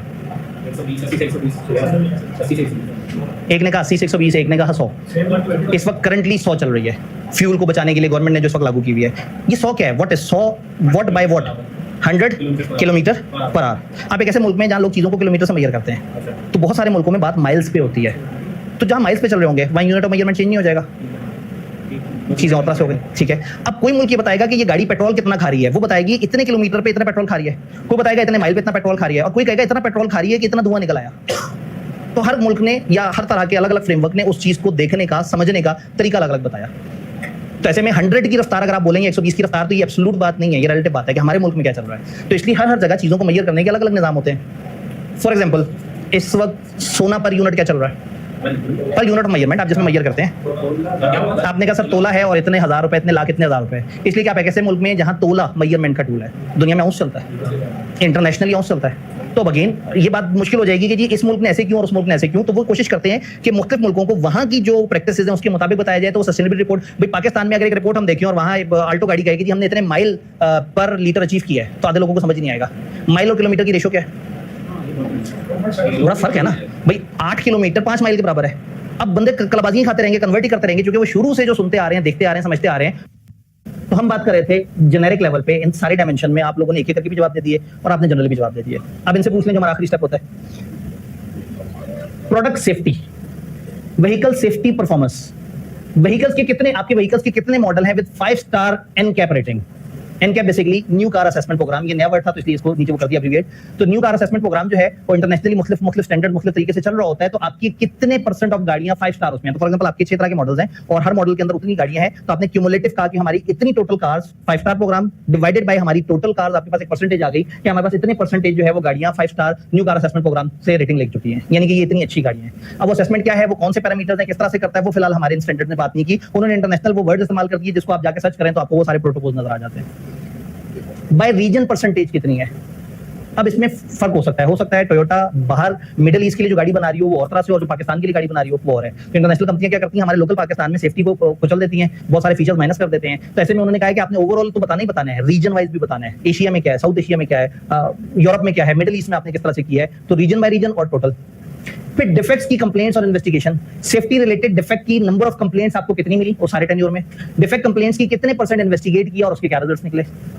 फिर रिकॉल्स एंड सिक्योरिटी, कितनी व्हीकल आपको रिकॉल करनी पड़ी। ये कोई गाड़ी आप अपनी रिकॉल क्यों करेंगे, उसमें कोई ऐसा डिफेक्ट होगा जो आसानी से सिंपल तरीके से नहीं खत्म हो रहा होगा, वरना तो ये है कि आपके उस पे आई, शोरूम पे आई, वर्कशॉप पे आई और आपने हल्का फुल्का काम करके वो कर दिया। उसमें कुछ ऐसी हैवी लेवल का मसला है कि आप जो है उस गाड़ी को वापस ले रहे हैं, उस बंदे को तो आप नई गाड़ी दे देंगे, लेकिन ये गाड़ी जो वापस ली है ये खतरनाक बात है। साल में कितनी गाड़ियां आपको वापस लेनी पड़ी, जैसे एक जमाने में आईफोन ने अपना आईफोन वापस लेने शुरू कर दिए थे, क्या होता था, सैमसंग ने अपने फोन वापस लिए थे, क्या हुआ था, फटना शुरू हो गए थे। सोचे आपका मोबाइल फट जाए एकदम से, तो वो बड़ा दुनिया में बदनामी हुई थी उनकी। अब ऐसे में बदनामी अपनी जगह, लेकिन बाहर उन्हें रिकॉल तो करना है, क्योंकि वो अगर ये सोचें कि नहीं खाम बदनाम होंगे तो उससे जिंदगियां तो पे लग सकती हैं, लोगों को नुकसान हो सकते हैं, चीजें जल सकती हैं। तो ऐसे में कितनी व्हीकल्स इन्होंने रिकॉल की। और देन नोटेबल रिकॉल समरी, क्या स्कोप था, वो जो खराब वाकया हुआ तो उसमें क्या इंजरीज हुई थी, मसला क्या था, किस नोयत का था और उसके ऊपर कंपनी क्या काम कर रही है। तो प्रोडक्ट सेफ्टी से रिलेटेड 5 स्टार रेटिंग्स के हवाले से, डिफेक्ट्स की कंप्लेंट्स के हवाले से और रिकॉल्स के हवाले से आपने ये कुछ इस तरह के मैट्रिसेस में इंफॉर्मेशन देनी होती है। Clear. Labour practices, workforce under collective agreements. अब यहाँ वर्ड कलेक्टिव एग्रीमेंट समझना होगा। कलेक्टिव एग्रीमेंट क्या होता है, ग्रुप ऑफ पीपल। देखिए चूंकि ये जिस तरह का काम कर रहे हैं इसमें मजदूरी इन्वॉल्व है। मजदूरी का मतलब है कि इन कंपनियों को 200, 300, 500, 1000, 1500, 5000, 10,000, 15,000 शायद लेबर इकट्ठा चाहिए हो। तो ऐसा नहीं होता कि ये एक एक करके मार्केट में जाके लोगों से पूछें अभी आप मजदूरी करोगे, आप इस तरह से, ये बनी बनाई कंपनियों से कॉन्ट्रैक्ट कर लेते हैं। ये कंपनी आके कहती है मेरे पास 400 मजदूर है, कंपनी से डील होती है, वो सारे जो लेबर से रिलेटेड हकूक और वो सारे कुछ होते हैं वो उस कंपनी के साथ आप डील कर लेते हैं, आप उस कंपनी को पे करते हैं, वो कंपनी अपने मजदूरों को जैसी पे करे, जो भी हो वो उनका अपना मसला है। जैसे सिक्योरिटी के भी आप आउटसोर्स कर लेते हैं कि आप एक सिक्योरिटी कंपनी के बंदों को बुला लेते हैं, वो आपके पास काम कर रहे होते हैं, आप सिक्योरिटी कंपनी को पे करते हैं, वो अपने बंदों को बिल्कुल भी पे नहीं करते, तो उनके बंदे रो रहे होते हैं और बाद में वो आपसे कहते हैं कि जी साढ़े तो वो बॉस ने देता कुछ नहीं। आप तकलीफ में होते हैं कि आपने फॉर एग्जांपल उस बंदे के नाम पे 50,000 दे दिया और वो बंदा रो रहा होता है कि मेरे इदारे वाले ने 25,000 मुझे नहीं दिया, फिर दोनों पार्टी आपस में 35,000 पे सेटलमेंट कर लेते हैं। और फिर वो बंदा कहता है कि नहीं जी मैं तो वो सिक्योरिटी वाले अगर मैं छोड़ूंगा तो 1 महीने की तनख्वाह नीचे दबी हुई है।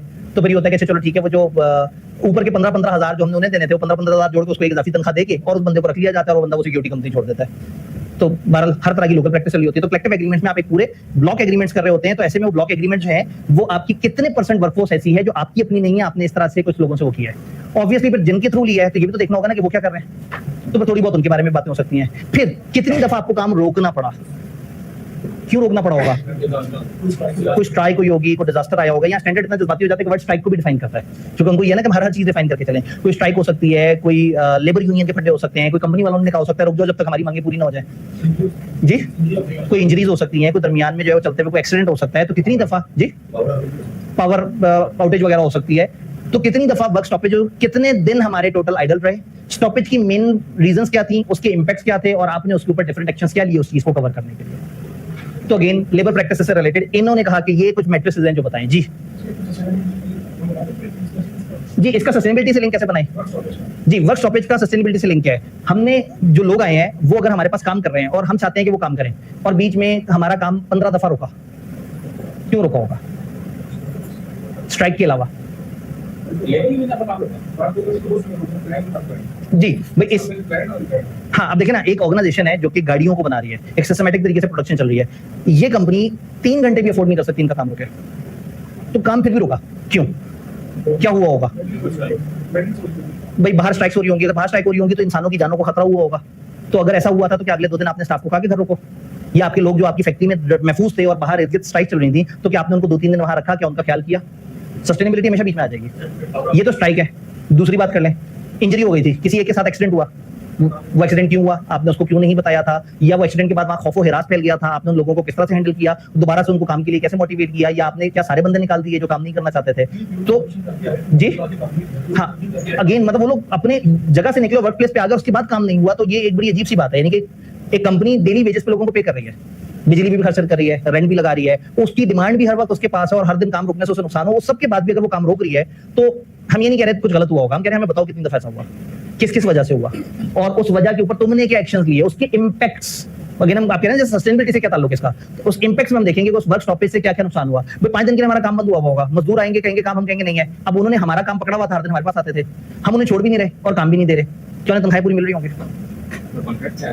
पाकिस्तान का मैथमेटिकल सेट बन के सोचें तो आप ऐसे नहीं दे रहे उन्हें, लेकिन इंटरनेशनल स्टैंडर्ड्स के मुताबिक अगर सोचें तो आपको उन्हें पैसे देने चाहिए, वो आपके लिए अवेलेबल है, ये आपकी मिसमैनेजमेंट है। तो ऐसे में अगर आप उनके साथ फिर कोई बार्गेन कर रहे हैं या उनकी को पैसे ऑफ कर रहे हैं या उनके साथ कोई फ्यूचर का वादा कर रहे हैं, तो कहीं ना कहीं सस्टेनेबिलिटी आ गया, सोशल इंपैक्ट आ गए। तो जैसे कोविड में लोगों की सीधी सीधी तनख्वाह माइनस हो गई, परसेंटेज कट हो गए, आधे महीने की तनख्वाह मिलना शुरू हो गई, लोग घर बैठ के काम भी कर रहे होते थे और पैसे भी कटवा रहे होते थे। तो अल्टीमेटली शुक्र उस टाइम पे हमने सस्टेनेबिलिटी के स्टैंडर्ड नहीं पढ़े, उस टाइम पे तो हर चीज में ही मसले मसाइल थे। क्या लेबर प्रैक्टिसेस वाली बात समझ आई? तीसरी डायमेंशन क्या थी भला? फ्यूल इकोनॉमी और यूज फेज इमिशन। फ्लीट की फ्यूल इकोनॉमी, आपकी सेल्स वेटेड फ्लीट की फ्यूल इकोनॉमी रीजन वाइज, आपकी जितनी भी फ्लीट है, अगेन फॉर एग्जांपल आपने 10 गाड़ियां बनाई जो कि 10 किलोमीटर पर लीटर करती हैं और आपने 100 गाड़ियां बनाई जो कि 17 किलोमीटर करती हैं, तो वेटेड का मतलब होगा आप 10 को 10 से मल्टीप्लाई करेंगे और 100 को 17 से करेंगे, आप जब कंबाइंड एवरेज निकालेंगे तो 17 के ज्यादा करीब आएगी, क्योंकि वो वाली गाड़ियां जो 17 की एवरेज कर रही हैं वो ज्यादा है। मैं बहुत मुश्किल बात तो नहीं कर रहा, मैथमेटिकली समझ आ रही है। तो हम वेटेड फ्यूल की वो करेंगे, आपकी सारी जो फ्लीट है मल्टीप्लाई बाय वो कितने किलोमीटर चलती है। जाहिर है ऐसा नहीं है कि हर गाड़ी पकड़ेंगे, आपके 6 मॉडल्स हैं और 6 के 6 मॉडल्स की हर किसी की अलग अलग एक एवरेज है, उस एवरेज से मल्टीप्लाई करेंगे, टोटल निकालेंगे, ग्रैंड टोटल से डिवाइड करके आप ये बताएंगे कि हमारी औसतन गाड़ियां कितने किलोमीटर पर लीटर करती हैं, औसतन। या पर लीटर तो हम पाकिस्तान बात करें, जैसे हमने बात की कि कहीं हम माइल्स की बात करेंगे, कहीं कुछ और बात करेंगे। फिर आपकी जीरो इमिशन वाली व्हीकल्स कितनी बिकी हैं, हाइब्रिड वाली कितनी बिकी हैं और प्लग इन हाइब्रिड कितनी बिकी हैं, इन तीनों में क्या फर्क है? जीरो इमिशन क्या है जी? टोटल ईवी है, बिल्कुल। उधर पेट्रोल दूर दूर से भी पास छू के नहीं गुजरा, सिर्फ बिजली है और बिजली पे ही चलती है। अच्छा, हाइब्रिड पेट्रोल पे चल रही है और पेट्रोल जब गाड़ी को चलाता है तो गाड़ी की मैकेनिकल मूवमेंट से एक बैटरी चार्ज होती है और वो बैटरी जो है वो सपोर्ट करती है इस पेट्रोल को, और फिर पेट्रोल और वो बैटरी मिलकर एक दूसरे को मिला के चलाते हैं। तो ये खाली पेट्रोल नहीं है और ये खाली ईवी नहीं है, ये हाइब्रिड है। फिर हाइब्रिड के अंदर प्लग इन का कांसेप्ट आ जाता है। फॉर एग्जांपल आज आप अगर एक हाइब्रिड गाड़ी लेके आए और सोचें अरे ठीक है पेट्रोल बढ़ जाए कोई बात नहीं, मैं घर से ऐसे प्लग लगाऊंगा और चार्ज हो जाएगी, तो ऐसा नहीं है। वो हाइब्रिड का मतलब हरगिज ये नहीं होता कि पेट्रोल के साथ आपको गाड़ी में एक स्विच भी लगा हुआ होगा, जहां मौका मिला आपने चार्जर में लगाया और गाड़ी चार्ज होना शुरू हो गई। वो सिंपल हाइब्रिड में ये फैसिलिटी नहीं है। लेकिन जो हाइब्रिड प्लग इन वाली है उसमें फिर ये फैसिलिटी है कि आप उसको एक्सटर्नल सोर्स से भी चार्ज कर सकते हैं, वरना जो सादा हाइब्रिड है वो गाड़ी की मूवमेंट से अपने आप को चार्ज करती है। तो ऐसे में फिर हम अपने यूजर्स को बताएंगे कि हमारी जीरो इमिशन वाली कितनी है, हमारी सादा वाली हाइब्रिड कितनी है और हमारी ये वाली हाइब्रिड कितनी है जिसमें प्लग इन की ऑप्शन मौजूद है। जी, सादा हाइब्रिड का मतलब है कि वो प्रॉपर एक इलेक्ट्रिक कार नहीं है। नहीं, इस टाइम पे पाकिस्तान में गिनती की प्रॉपर इलेक्ट्रिक कार्स हैं। ज्यादातर कंपनियां, ज्यादातर ब्रांड्स जो गाड़ी आपको पेश कर रहे हैं, जो बता रहे हैं, प्रेजेंट कर रहे हैं, that is hybrid car. And hybrid is not कि आपने उसको बिजली से अलग से चार्ज किया। हाइब्रिड इज जो पेट्रोल से चल रही है और पेट्रोल चलते चलते बैटरी को भी चार्ज कर रहा है और बैटरी थोड़ा सा मिलकर उसके साथ काम कर रही है तो एवरेज बेहतर आ रही है। लेकिन अगर आपके पास पेट्रोल नहीं है और बैटरी खत्म हो चुकी हुई है तो उसके बाद बैटरी चार्ज नहीं होगी, अनलेस कि आप उसमें अचानक से कुछ दिनों बाद आपको रील नजर आना शुरू हो जाएगी 25,000 में अपनी हाइब्रिड गाड़ी को प्लग इन गाड़ी बनवाएं, तो अचानक से हमारा कोई लोकल मैकेनिक उठेगा, वो एक पुर्जा इजाद करेगा जो पुर्जा पड़ी हुई बैटरी को ये कंफ्यूज करेगा कि गाड़ी के पहिए चल रहे हैं, और वो बिजली से एक छोटा सा एक नेटवर्क बनाएगा और उससे जो है वो उसको एनर्जी सप्लाई करेगा और वो पुर्जा 25-30 हजार में बिकना शुरू हो जाएगा। लोग अपनी गाड़ी के साथ लगाएंगे, एक आध दफा वो फट जाया करेगा, कभी कभार गाड़ी भी उड़ जाया करेगी, लेकिन 90% ऑफ द टाइम वो पुर्जा चल रहा होगा, क्योंकि उसका कौन सा कोई एन कैप और इस तरह के स्टैंडर्ड से गुजरा होगा, उसकी कौन सी कोई 5 स्टार रेटिंग होगी। लेकिन हाइब्रिड पे थोड़ी सी मेहनत करके उसको प्लग इन वाला बनाया जा सकता है। लेकिन कंपनी क्यों मेहनत करे, उनकी तो अलग प्रोडक्ट भी है। ये तो हम बैठ के सोचते हैं यार, जब यहाँ तक थी तो तुम एक स्विच भी दे देते, तो कहते हैं स्विच के हैं 5 लाख एक्स्ट्रा है, आओ हमसे स्विच वाली ले लो। तो ऐसे में बहरहाल आईसी या बिजनेस जहां एक अच्छा मैकेनिक, एक सियाना मैकेनिक जो है वो कम से कम एक ऐसी चीज बना दे और इन सारी हाइब्रिड गाड़ियों को जिस तरह का पेट्रोल का रेट हो गया इन सबको प्लग इन हाइब्रिड तो बना ही दे। बिजनेस अपॉर्चुनिटी है, एक साथ अचानक से 500-600 गाड़ियों को कन्वर्ट करें और बिजनेस छोड़ दें, खत्म कर दें, क्योंकि तब तक तो ईवी प्रॉपर आना शुरू हो जाएंगे। और अभी जो ईवी है वो अच्छी खासी BYD वाली गाड़ी तो मेरे ख्याल में 2.25 करोड़ या शायद उससे भी ऊपर की है।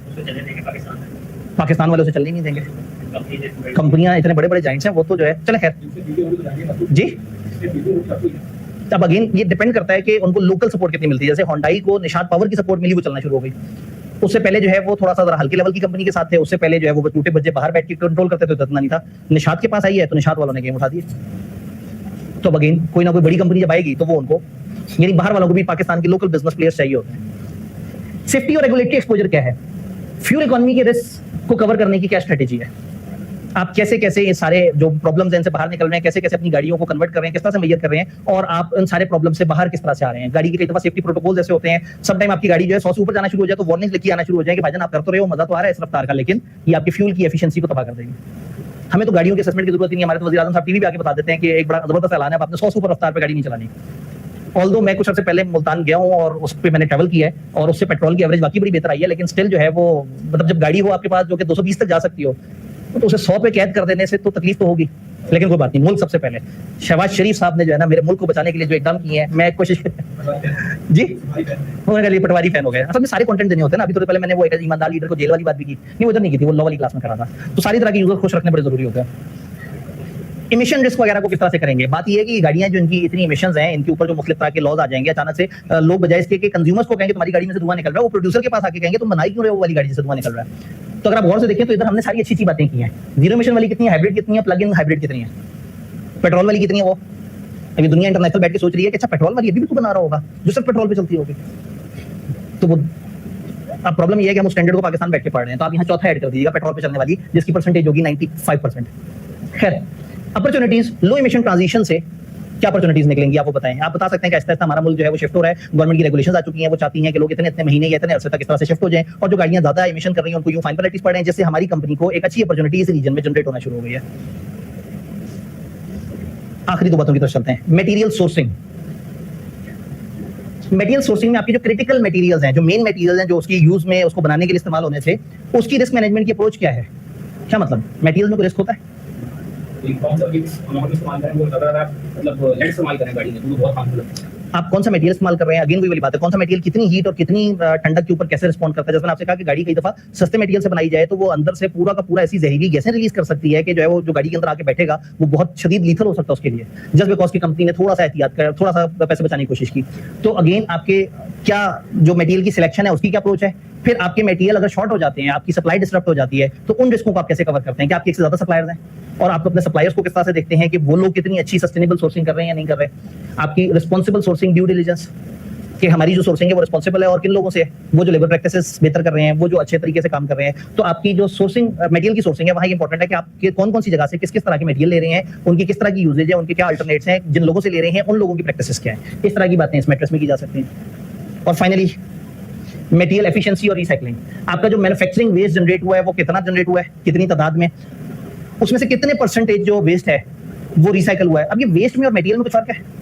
अभी मटेरियल इस्तेमाल की हमेशा 100% एक्यूरेसी बहुत मशीन होती है कर पाती है। ठीक है। उसमें वेस्ट निकल जाता है। जब मटेरियल इस्तेमाल करते हैं तो उस मटेरियल का भी वेस्ट निकलेगा। ये तीन बातें, आपने मटेरियल इस्तेमाल किया, मटेरियल का वेस्ट शुरू में निकल आया, फिर मटेरियल से जो गाड़ी बनी, जब वो गाड़ी वापस आई उसमें से मटेरियल निकला तो उसकी रीयूजिंग, और फिर पूरी गाड़ी की रीयूजिंग। तो इस वक्त हम बात कर रहे हैं जो मैन्युफैक्चरिंग का जो आपका वेस्ट है वो कितना जनरेट हुआ, और उस वेस्ट को दोबारा से जोड़ के उसको किसी प्रोसेस से गुजार के कितने परसेंट हम रिसाइकल कर सके।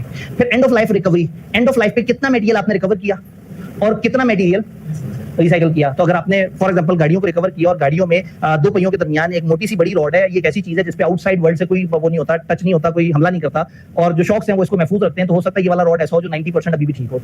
तो थोड़ा सा इसकी क्वालिटी को इंप्रूव करके या थोड़ा सा एडिशनल कोटिंग करके आप उसको रीयूज भी कर सकते हैं। तो पुराने जमाने में बुरा माना जाता था कि पुराने पुर्जे लगा दिए, बट आज के जमाने में अच्छा माना जाता है कि पुराने पुर्जे लगा दिए। तो बड़े फखर से शायद मैंने आपको बताया था कि माइक्रोसॉफ्ट के लैपटॉप के ऊपर लिखा हुआ होता है कि ये 35% रीयूज मटेरियल से बना है। पैसे बहुत ज्यादा और बना रहे हैं वो पुराने मटेरियल से, लेकिन दुनिया पसंद कर रही है इस बात को कि ठीक है सही है, आप उनको रिसाइकल कर रहे हैं ताकि नुकसान ना हो। तो एंड ऑफ लाइफ पे आपने कितना रिकवर किया जी? एंड ऑफ लाइफ जी बिल्कुल। अब एंड ऑफ लाइफ में आपने फॉर एग्जांपल आपने 10,000 टन मटेरियल लगाया था और उससे आपकी एक खास नंबर ऑफ गाड़ियां बनी थी। एक गाड़ी में फर्ज करें आपका 700 किलो मटेरियल लगा था फॉर एग्जांपल, वही गाड़ी जब रिकवर होकर आपके पास आई है तो आपने उसमें से कितना रिकवर किया?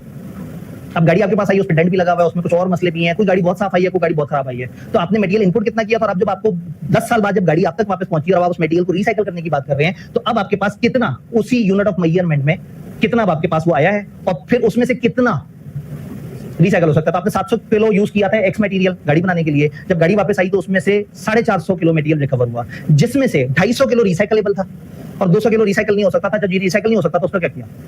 सॉर्ट ऑफ वो भी वेस्ट या वेस्ट से मिलती जुलती चीज बन जाएगी, तो उसका भी बताना पड़ेगा कि हमने उसके साथ क्या किया।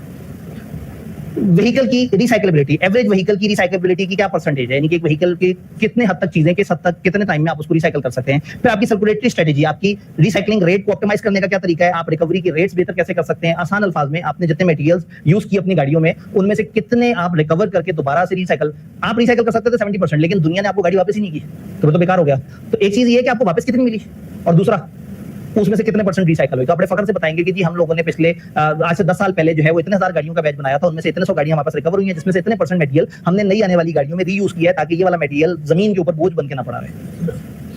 डन। तो यहाँ पे हमारा वो सबसे प्यारा टाइम हो गया जिसका आपको डेली इंतजार होता है, ब्रेक। अगली इंडस्ट्री पे जाने से पहले एक ब्रेक और फिर उसके बाद हम अगली इंडस्ट्री में जाएंगे। अगली इंडस्ट्री का पहले से नाम बता दूं आपको? नहीं सर, ठीक है सही। तो मटेरियल एफिशिएंसी रिसाइकलिंग 8:20 हो रहे हैं हमारे पास, 8:35 पे दोबारा इकट्ठे होते हैं। और ये देखें रिकॉर्ड के मुताबिक अगर आप उसमें झूठ ना डालें तो 2023 वो जनवरी 2023 के बाद आने वाले जो बच्चे हैं वो, और जिन्होंने पिछले 1 साल में शायद कोई एक आध पेपर दिया हो, लेकिन अब अगर आप अपने आप को डिफाइन कर दें कि मैं बाद में आया हूँ और वो बाद में पकड़े भी ना जाए तो कोई पता नहीं आपको मिल जाए। लेकिन सर वो मैंने देखी है उसमें वो कह रहे हैं कि अगर आप पहले की जिसमें तो आप अच्छा, आपने से पहले भी लिया हुआ नहीं है लिया। एफएससी वगैरह में? अच्छा ठीक है। मैं असल में ये कह रहा हूँ, आप जिन पोस्टों का जिक्र करें वो बेसिकली आपको बता ही रहे हैं कि पाकिस्तान है, आप ट्राई करके देख लो, लग गया तो ठीक है, ना लगा तो भी ठीक है। लेकिन ऑफिशियली एथिकली अगर मुझसे पूछेंगे तो मैं वैसे ही हंसूंगा जैसे आप मेरी दफा हंसे थे कि सर ने अप्लाई किया, सर एलिजिबल नहीं थे। अल्लाह का शुक्र है जब हम इस पॉइंट पे हैं, आप सब लोग अपनी अपनी फर्म में, आप में से मेजॉरिटी के पास लैपटॉप है, कुछ को फर्म ने दिया होगा, कुछ के पास अपना लैपटॉप है, तो शायद आप लोग अल्हम्दुलिल्लाह उस जोन में आते हैं कि आपकी वो नीड कवर्ड है। अब उसके बाद ये एक्स्ट्रा लालच क्यों हम करेंगे जी वो वाले लैपटॉप भी हमें मिल जाए? वो जो नए बच्चे हैं जिनके पास नहीं है उनका हक हमसे थोड़ा सा ज्यादा है, तो गवर्नमेंट ने भी बहुत सारे तजर्बे करके अंदाजा लगाया होगा कि कौन से वाले लोगों का हक थोड़ा ज्यादा है, कौन से वालों का थोड़ा कम है। तो ऐसे में वही वाली बात है कि ये, और इनिशिएटिव भी पंजाब गवर्नमेंट का बच्चों में एक अलग वो चल रहा है कि ये बात आईकेप तो पूरे पाकिस्तान का है। अच्छा, बच्चे फिर सड़क क्या कह रहे हैं, आईकेप को चाहिए था कि इनको मना कर देते हैं कि आपने अगर सिर्फ पंजाब के बच्चों को लैपटॉप देना है तो बस हम बाइकआउट कर रहे हैं जब तक पूरे पाकिस्तान के बच्चों को लैपटॉप नहीं देंगे। हाँ, अब अगेन वही वाली बात है, लोग इसको प्राइम मिनिस्टर इनिशिएटिव कंसीडर कर रहे हैं, ये सीएम इनिशिएटिव है, यानी कि ये पंजाब गवर्नमेंट ने अपने बजट से अपने एजुकेशन वाले उसमें से ये एलोकेशन की है, तो ऑब्वियसली वो फिर अपने सूबे के लोगों को करेंगे। इन्होंने कहा जी हमारे टाइम पे क्या कसूर था, उन्होंने कहा जी 804 की हुकूमत थी। नहीं ऐसे नहीं, ये तो इसका हाँ, इसको हम पीटीआई से लिंक नहीं कर सकते, लेकिन अगेन पीटीआई ने इतना बेहतरीन आपको सीएम दिया था। पंजाब को पिछले 25-30 साल में सबसे बेस्ट सीएम कौन सा मिला है? गुलजार साहब। ठीक है, अब अगेन देखा जाए तो मुकाबला किससे था? परवेज इलाही जिसने अपने जमाने में आतंक मचा करके कमाल काम किया, शहबाज शरीफ जो अपने जमाने में 8-10 साल बड़ा जबरदस्त परफॉर्मर रहा, जिसने पंजाब को सिंध वगैरह से बहुत आगे ले जाके, अब आप उससे जितना मर्जी नफरत करें, जो मर्जी उलझने हो, but he has performed, at least सूबे को उसने एलिवेट कर दिया। आप दूसरे सूबे में जाए तो फिर आपको पता लगता है कि पंजाब कितना ज्यादा एलिवेट हो चुका है। अब आप कहेंगे नहीं, जो तो लाहौर में पैसा लग रहा है, जाहिर है जब उदास होना है तो हमारे पास रीजन तो बहुत सारी हो सकती है। तो ऐसे में मतलब जो एक इतना बड़ा सूबा, इतना अहम सूबा उस्मान बुज़दार के हवाले होना ना, मतलब ये ज्यादती थी, ये जनरली ज्यादती थी। ठीक है, ईमानदारी की बात अपनी जगह, या खान साहब के साथ मोहब्बत अपनी जगह, उनका कैदी नंबर 804 होना अपनी जगह, लेकिन सूबे के साथ ज्यादती हुई थी और सूबा वापस रिवर्स की तरफ जाना शुरू हो गया था। और फिर अब दोबारा, अब इसमें कि जितना मर्जी टिकटॉक बनाए, जो मर्जी शोर करे, ये कम से कम शोर शराबा करने में कुछ ना कुछ लगी पड़ी है, कुछ ना कुछ करे जा रही है। 100 इख्तलाफ हो सकते हैं हमें, लेकिन कम से कम कुछ ना कुछ काम हो रहा है, लेकिन हम कहाँ इसमें वो रहते हैं। तो इसमें फिर यही है कि इसका इस वक्त पीटीआई वर्सेस नून लीग का मसला नहीं है। इस वक्त पंजाब गवर्नमेंट ने अपने बजट, क्योंकि पंजाब गवर्नमेंट अपनी रिकवरी अच्छी करती है, ये कानून को, मतलब मैं खुद पंजाब गवर्नमेंट से मैं डस खा के बैठा हूँ, 30 लाख जुर्माना हमने दिया था पीछे वाली बिल्डिंग का, क्योंकि वो एलडीए के कवानीन के अगेंस्ट आ रहा था। तो लेकिन उन्होंने फिर जुर्माने लिए हैं, उन्होंने करोड़पतियों से भी जुर्माने लिए हैं, अरबपतियों से भी जुर्माने लिए हैं, पूरे प्लाजे गिरा दिए हैं। जब वो लॉ एनफोर्स करने आए हैं तो उन्होंने वो रिकवरियां की हैं, और जब उन्होंने वो रिकवरियां की हैं तो फिर उन्होंने वो रिवर्स बैक भी किया है, फिर एजुकेशन पे भी लगाया, फिर हेल्थ पे भी लगाया, फिर बाकी चीजों पे भी लगाया। अब प्रॉब्लम ये है कि बाकी सूबे वो रिकवरियां नहीं करते, वहां ताल्लुकदारी पे कोई ना कोई यार दोस्त निकल आ जाता है, छोड़ देते हैं, और जब खर्चने आते हैं तो कहते हैं हम गरीब हैं, पंजाब अमीर है। पंजाब को फेडरल गवर्नमेंट ने थोड़ी पैसे दिए हैं, इस वक्त पाकिस्तान का सबसे अमीर सूबा पंजाब है, और ये लोग क्लेम करते हैं कि हमने अपने एक्सटर्नल जो लोन है, जो इंटरनेशनल लोन है, वो अदा कर दिए हैं। ये वाहिद सूबा है जिसका बजट सरप्लस में है, डेफिसिट के बजाय। जी, अब अगेन डिस्ट्रीब्यूशन क्या होती है? डिस्ट्रीब्यूशन होती है विफाक की तरफ से, कुछ चीजें होती है विफाक के कंट्रोल में, विफाक कुछ डिपार्टमेंट्स को कंट्रोल करता है और उनकी चीजों को लोगों में बांट देता है। फिर कुछ चीजें होती हैं जो सूबे के कंट्रोल में होती हैं। अब विफाक से सबको बराबर आ रहा हो और एक सूबा अपने हिस्से का काम करके अपनी रिकवरियां कर रहा हो और अपने आवाम पे लगा रहा हो, और दूसरा सूबा बैठ के कहे कि नहीं तुम तो गलत हो, तुम तो चोर हो, तुम तो पाकिस्तान का पैसा खा गए। वो पाकिस्तान नहीं है, वो पंजाब से जनरेट किया था, पंजाब के ऊपर लगा दिया। तो जो नहीं लगा रहे अपने सूबे पे, जब उनसे लोग पूछते हैं तुम क्यों नहीं लगा रहे, तो वो पलट के गाली देते हैं पंजाब को, वो गाली दे देते हैं नून लीग को कि ये घटिया लोग हैं, गलत लोग हैं, तुम्हें क्या पता, पाकिस्तान को लूट के खा गए। हालांकि पाकिस्तान, विफाक अलग चीज होती है, सूबा अलग है। विफाक अपने तरीके से चल रहा है। इस वक्त पंजाब गवर्नमेंट विफाकी गवर्नमेंट से ज्यादा अमीर है। पीछे रीजन क्या है? लॉ एनफोर्समेंट इन्होंने स्ट्रॉन्ग की है, यहाँ का पुलिस का निजाम भी काफी स्ट्रॉन्ग है। यहाँ पे पुलिस टाइप के आपको 5-6 तरह के इदारे नजर आते हैं जी, गल्फ फोर्स काम कर रही है, ये फलाना, या इवन यहाँ के ट्रैफिक पुलिस वाले रिश्वतें उतनी नहीं लेते जितने हर सूबे में लेते हैं। अगर हम इस्लामाबाद भी चले जाए ना तो सबसे पहले आजादी होती है, वो शुक्र है चलान कम होंगे। लाहौर से लोग इस्लामाबाद जाते हैं, सबसे पहले सीट बेल्ट हटाते हैं कि चलो शुक्र है विफाक में अब कोई नहीं पूछेगा, क्योंकि पहले ज्यादा मुश्किल सूबे में थे। तो सबसे बड़ी आबादी वाले सूबे को, जो कि पूरे मुल्कों की आबादी से ऊपर का अकेला सूबा है, अगर उसको मैनेज करके उसमें से रेवेन्यू जनरेट करके खर्चा करके अगर वो सूबाई गवर्नमेंट सरप्लस में है तो समहाउ वो कुछ ना कुछ गुड गवर्नेंस कर रही है। उन्होंने सड़कों पे काम किया, उन्होंने नहरी निजाम पे काम किया, उन्होंने सेवरेज पे काम किया, उन्होंने मार्केट पे काम किया है। चाहे हम 100% नफरत रखें उनसे, हमें ना पसंद आए, लेकिन give the devil his due वाली बात है कि अगर जिनसे हम नफरत भी करते हैं वो अगर कुछ अच्छा काम करते हैं तो ये एक अच्छी बात जो है वो अप्रिशिएट जरूर होनी चाहिए। अब ये लैपटॉप वाली जब स्कीम आई है तो चीजें और क्लियर हो गई। अब वो जो डिफरेंस था ना, तबकाती डिफरेंस, वो और सामने आ गया कि ये पंजाब वालों को पंजाब की हुकूमत दे रही है, किसी और सूबे वालों को सूबे की हुकूमत नहीं दे रही। तो हाँ, तो इसका आईकेप से कोई हो नहीं है। बच्चे कह रहे हैं आईकेप इस पे प्रोटेस्ट करे, आईकेप ऐसे करे। भाई ऑलरेडी बड़ी मुश्किल से तो किसी एटलीस्ट सूबाई गवर्नमेंट ने हमने एक्नॉलेज किया, हमें तो कोई मानता ही नहीं है, ना स्कूल है, ना कॉलेज है, ना यूनिवर्सिटी है, किसी खाते में नहीं आते। तो कम से कम पहली दफा किसी सूबे की किसी गवर्नमेंट ने एक्नॉलेज तो किया।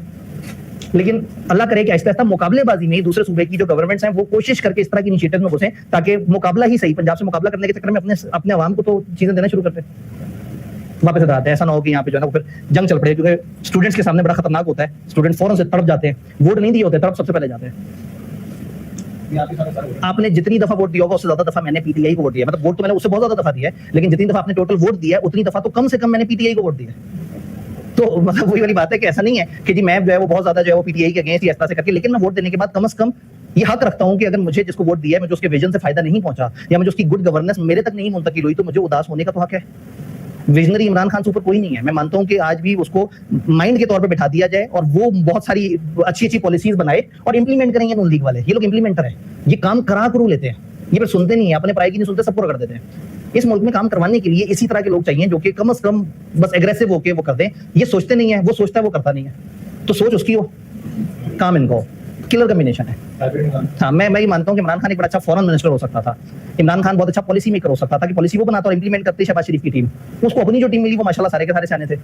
ऐसे लोग मिले हैं जिनमें से जो बंदा जब सीट छोड़ता है आप ही लोग गाली देते हैं उसे, तो सोचिए क्या कैलिबर होगा उन तमाम लोगों का जिन सबको आपने एक टाइम पे पूजा और अचानक से उनके निकलने पर उनको गाली दे दी। इसका मतलब वो शुरू से गलत थे, या आपको समझ देर से आई है, या छोड़ने पे वो लोग गलत हो गए। तो थोड़ी सी आंखें खोल लें, शख्सियत परस्ती से बाहर निकल आए। मैंने भी वोट दिया हुआ, आप लोगों ने भी वोट दिया हुआ, मैंने आपसे ज्यादा वोट दिया हुआ, लेकिन अगर गलत हुआ है तो उसको माना है, जो सही हुआ उसको माना है, जो अच्छी बातें हैं वो जबरदस्त। ये इसी सस्टेनेबिलिटी में मैंने आपसे कहा कि एक अरब दरख्त और ये सारे इनिशिएटिव बड़ा जबरदस्त इनिशिएटिव था। बड़ा पहले वो एनवायरमेंट की बातें करता था, उसकी मौजूदगी में स्मोक को उसने लाहौर में काफी कंट्रोल कर दिया था। प्लास्टिक के जो शॉपिंग बैग्स वगैरह वो खत्म करवा के कागज वाले इमरान खान लेके आया, जो अच्छी बात है वो है। लेकिन प्रॉब्लम ये है कि आप सिर्फ अच्छी बात सुनते हैं, आपके सामने जब बुरी बात होती है आप तड़प जाते हैं। आप कहते हैं बस जो है ना ये क्या बात करती है, सर ना होते तो भी सर कलम कर देता है और फलाना होता है और इस तरह से करके। आप तो सामने बैठे हुए हैं, जो सोशल मीडिया पे उसको तो इसकी कोई परवाह नहीं है, वो तो गाली भी दे देता है, सिंपल, क्योंकि मैंने उसके खुदा को जो वो कर दिया, एतराज कर दिया। तो इतना बुत मत बनाए किसी शख्सियत को या किसी भी शख्सियत को। कोई मजहबी शख्सियत के पीछे है, कोई सियासी शख्सियत के पीछे है, ये सब लोग इंसान हैं, इनसे गलतियां भी होती हैं, ये अच्छे भी हैं। जब अच्छा काम करें हम जरूर अप्रिशिएट करें, अगर बुरा करें तो कम से कम हमारा दिल जिगर इतना बड़ा होना चाहिए कि हम पीछे हटके और हम समझें कि हाँ भी गलत हो रहा है। तो ये जब तक नहीं होगा ना, आप इसी तरह से रेगुलेट होते रहेंगे, पॉलिटिकल पार्टीज इसी तरह से पागल बनाती रहेंगी और हम जी भुट्टो का नारे लगाते रहेंगे, जिनको आज तक जिनका भुट्टो जिंदा है ना। तो इसका मतलब है कि 50 साल बाद इसी तरह से कोई किसी कैदी नंबर 804 का जिक्र कर रहा होगा और इसी तरह के कुछ लोग बैठे होंगे जो कहेंगे नहीं अभी भी जिंदा है। तो इतना मत शख्सियत से प्यार करें।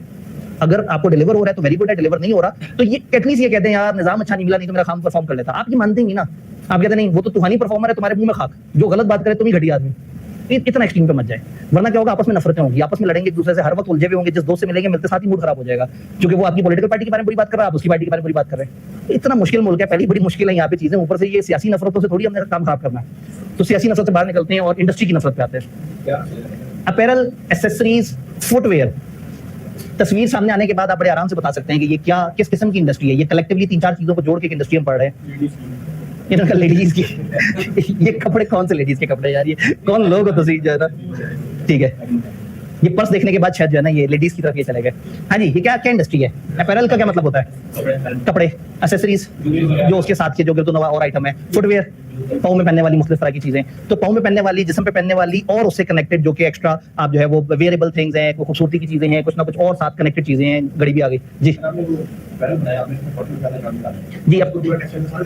जी। अब अगेन चूंकि अपैरल है तो उसमें कहीं ना कहीं कॉटन से लेके आगे तक की चीजें, तो ये कॉटन वाले सप्लायर हैं आपके जी, ठीक है। अब अगेन बात ये है कि हम इस टाइम पे मैन्युफैक्चरिंग कर रहे हैं। जब हम मैन्युफैक्चरिंग कर रहे हैं तो इस वक्त मैं कॉटन ग्रोअर्स के मसले नहीं डिस्कस करूंगा, लेकिन हम अगर कॉटन वालों से चीजें ले रहे हैं या हम जिनिंग वालों से ले रहे हैं या वीविंग वालों से ले रहे हैं या हम डाइंग, वो तो पूरी दुनिया है ना जो मतलब कपास से शुरू होकर एंड तक आती है। तो हम लोग उस दुनिया को उतना देखेंगे जो हमें जहां से सर्विस मिले एज अ सप्लायर। तो ये ओवरऑल इंडस्ट्री है। इसका मतलब है कि इस इंडस्ट्री में क्या होता है, कपड़े बनते हैं, जूते बनते हैं, कुछ और कनेक्टेड आइटम होते हैं, लेकिन मेन फोकस हमारा फुटवेयर और अपैरल पे और बाकी सारी चीजों को हम एक्सेसरीज कह रहे हैं। तो ये क्या करते होंगे? ये को मैन्युफैक्चरिंग करते होंगे, कोई बहुत बड़ी सी फैक्ट्री होती होगी, वहां पे 500, 1000, 2000 मजदूर बैठे होते होंगे, सिलाइयां करते रहते होंगे। क्या ऐसे होता होगा? क्या मतलब क्या वाकई आपके ज़हन में एक टेक्सटाइल की एक कंपनी जो फॉर एग्जांपल आप तक कपड़े पहुंचा रही है, फॉर एग्जांपल एक ब्रांड है, एक लोकल ब्रांड है, तो क्या उनकी वाकई ही एक ऐसी बड़ी फैक्ट्री है जहां पे 5-6 हजार बंदा काम कर रहा है? क्या हमेशा ऐसा होता है? सेक्शन बने हुए होते हैं, तो हर सेक्शन में अलग अलग लोग होंगे। कपास से वीविंग में गया, वीविंग से जिनिंग, हाँ ठीक है, वीविंग तो बहुत आगे चले गए आप, ठीक है। तो ये तो मैं इसीलिए यस मैं वही बात कर रहा हूँ कि अब आप उधर तो नहीं जा रहे ना, फिर कहाँ जा रहे हैं? क्या है आपकी फैक्ट्री में आपके अपने लेबर बैठ के कपड़े काट रहे हैं, सी रहे हैं, जूते वो चमड़ा लेके उसको जोड़ रहे हैं, उसको गोंद छोंद लगा रहे हैं, क्या ये आपके अपने ही लोग आपकी अपनी फैक्ट्री में सारा कुछ कर रहे होंगे? आउटसोर्स भी कर सकते हैं। आउटसोर्स भी हो सकता है। अच्छा सवाल, क्या आउटसोर्स भी हो सकता है या ज्यादातर आउटसोर्स होता है? ये दोनों तरह से। इसका मतलब ये हुआ कि यहाँ पे अब मैं मेन प्रोडक्शन की तो बात करूंगा ही करूंगा, उनकी बात भी करूंगा जिनसे मैं प्रोडक्शन करवा रहा हूँ। तो इसका मतलब यहाँ आउटसोर्सिंग भी बड़ा इंपॉर्टेंट एलिमेंट होगी। लाहौर में कम से कम 200 अलग अलग प्राइवेट लिमिटेड कंपनियां जूते बना रही हैं और पाकिस्तान के तमाम बड़े brand majority of the stock उनका खरीद रहे हैं अपना लोगो लगा के। तो जो बहुत बड़े नाम है वो अपनी मैन्युफैक्चरिंग कर रहे हैं और ज्यादातर दरमियाने नाम या कई दफा बहुत ज्यादा हमें जो ब्रांड्स नजर आते हैं जो कि अचानक से सामने आ गए होते हैं, बड़ा महंगा सा जूता होता है, तो पता ही लगता है कि लाहौर की एक मार्केट में बैठा हुआ बंदा 500 रुपए में उन्हें चमड़े का जूता बना के देता है और वो उसको 5000 रुपए का दुकान पे लगा देते हैं और उसके साथ चूंकि लोगो लगा हुआ होता है तो बड़े महंगे में बिक रहा होता है। टेक्सटाइल के अंदर भी आउटसोर्सिंग का बहुत काम है। लोकल छोटी छोटी सी बहुत सारी सनतें हैं जहां पे छोटे छोटे से मजदूर बैठ के ये काम कर रहे हैं और उसके बाद वो सारी चीजें इकट्ठी होती हैं। फाइनल जो प्रिंटिंग है, फाइनल जो उसके ऊपर काम है, उस टाइम पे कंपनी इन्वॉल्व हो जाती है। अदरवाइज एक कंपनी एक जगह इतना बड़ा यूनिट लगा के 5, 6, 10 हजार दर्जी इकट्ठे नहीं बिठाने वाले। तो ज्यादातर ये चीजें डिस्ट्रीब्यूटेड होती हैं, फैली भी होती हैं और आप कुछ जगह पे अपने नाम से और कुछ जगह किसी और से करवा के और उसके ऊपर अपना लोगो लगवा रहे होते हैं। तो ये बड़ी फैली हुई इंडस्ट्री है, ये किसी एक जगह पे रुकी हुई इंडस्ट्री नहीं होती, इसके बहुत सारे सप्लायर्स होते हैं। तो यहाँ बहुत बड़ा मसला ये है कि सप्लायर काम कैसा कर रहा है, उसकी क्वालिटी कैसी है, उसकी लेबर प्रैक्टिसेस क्या है। फिर यहाँ टीयर 1 टीयर 2 की डिस्कशन शुरू हो जाती है। कुछ वो लोग होंगे जो मैन्युफैक्चरिंग कर रहे होंगे और कुछ वो होंगे जो मैन्युफैक्चरिंग के आइटम सप्लाई कर रहे होंगे, कुछ धागा सप्लाई कर रहे होंगे, वो टीयर 2 बन जाएगा। और टीयर 1 वाली वो ऑर्गेनाइजेशन होंगी जो आपके कहने पे कपड़े काट के उसको आपस में सी रहे होंगे। तो जो मेन कपड़े की प्रोडक्शन कर रहे होंगे वो टीयर 1 सप्लायर बन जाएंगे आपके, और जो इन लोगों को माल सप्लाई कर रहे होंगे वो टीयर 2 बन जाएगा। और एक हम है, तो हम किसी से काम करवा रहे हैं जो किसी से माल पकड़ रहे हैं। तो अब यहाँ पे एक स्टेप नहीं, हमें 2 स्टेप आगे तक जाना होगा। और इस इंडस्ट्री में क्या समझ आता है? लेदर रिलेटेड है। लेदर रिलेटेड है तो फौरन से जानवरों का ख्याल आ जाएगा, हमें उनकी खालों का ख्याल आ जाएगा, मोल्डिंग वगैरह और इस तरह की चीजें बीच में आ जाएंगी। डाइंग के अंदर जो है वो चीजें बहुत ज्यादा, डाइंग का मतलब ये है कि एनवायरनमेंट बहुत खराब होगी तो फिर पानी शानी के मसले, धुएं के मसले, चीजें जलती होंगी, वेस्टेज जनरेट होता होगा, उसके साथ सारे मसले मसाइल। जी,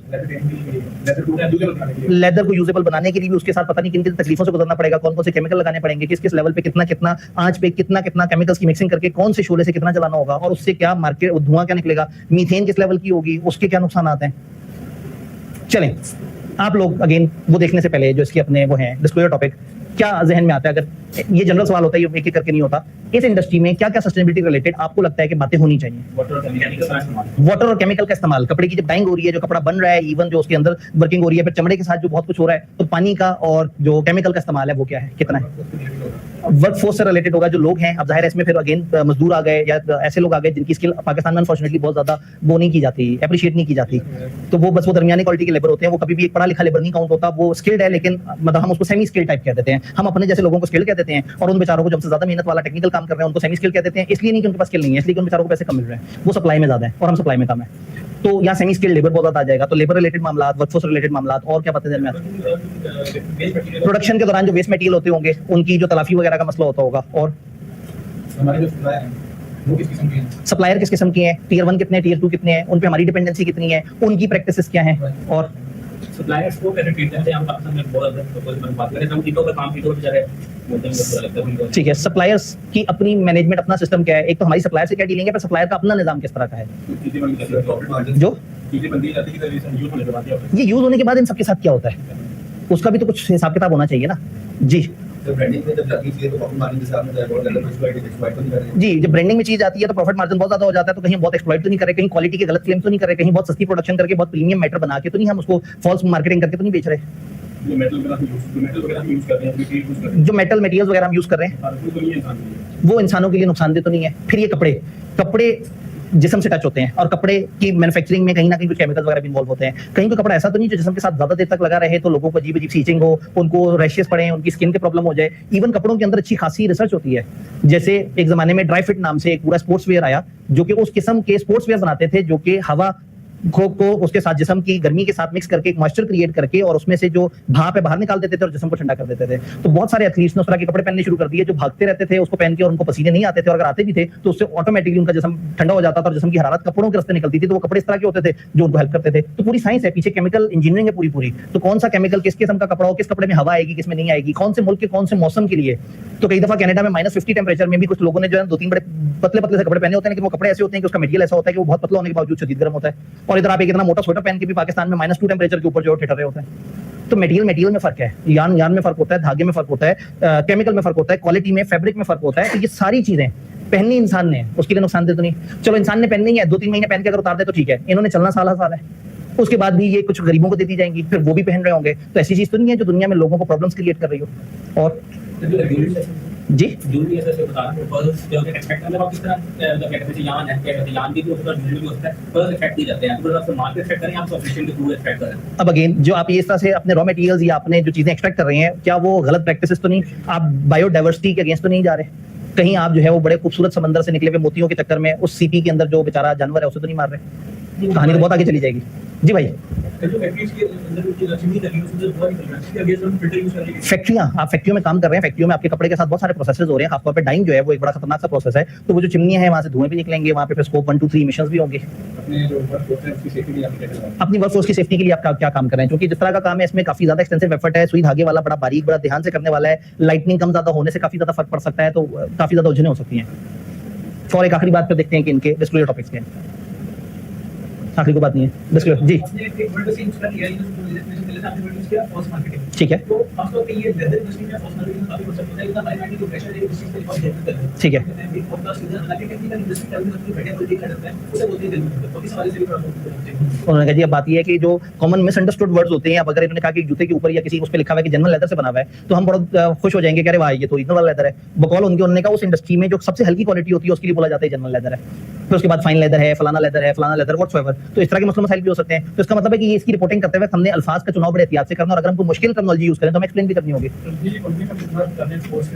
कंपनी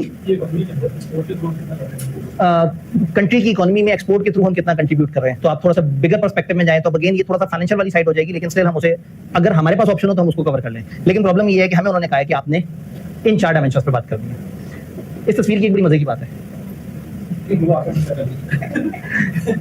हुआ ये कि मैंने एक एआई से कहा कि भाई ये 4 चीजें हैं और मुझे एक अच्छी सी तस्वीर चाहिए। उसने तस्वीर बनाई लेकिन उसके अंदर खवातीन की ज्यादा रिस्पेक्ट नहीं की, तो वो बेहिजाब तस्वीरें थी।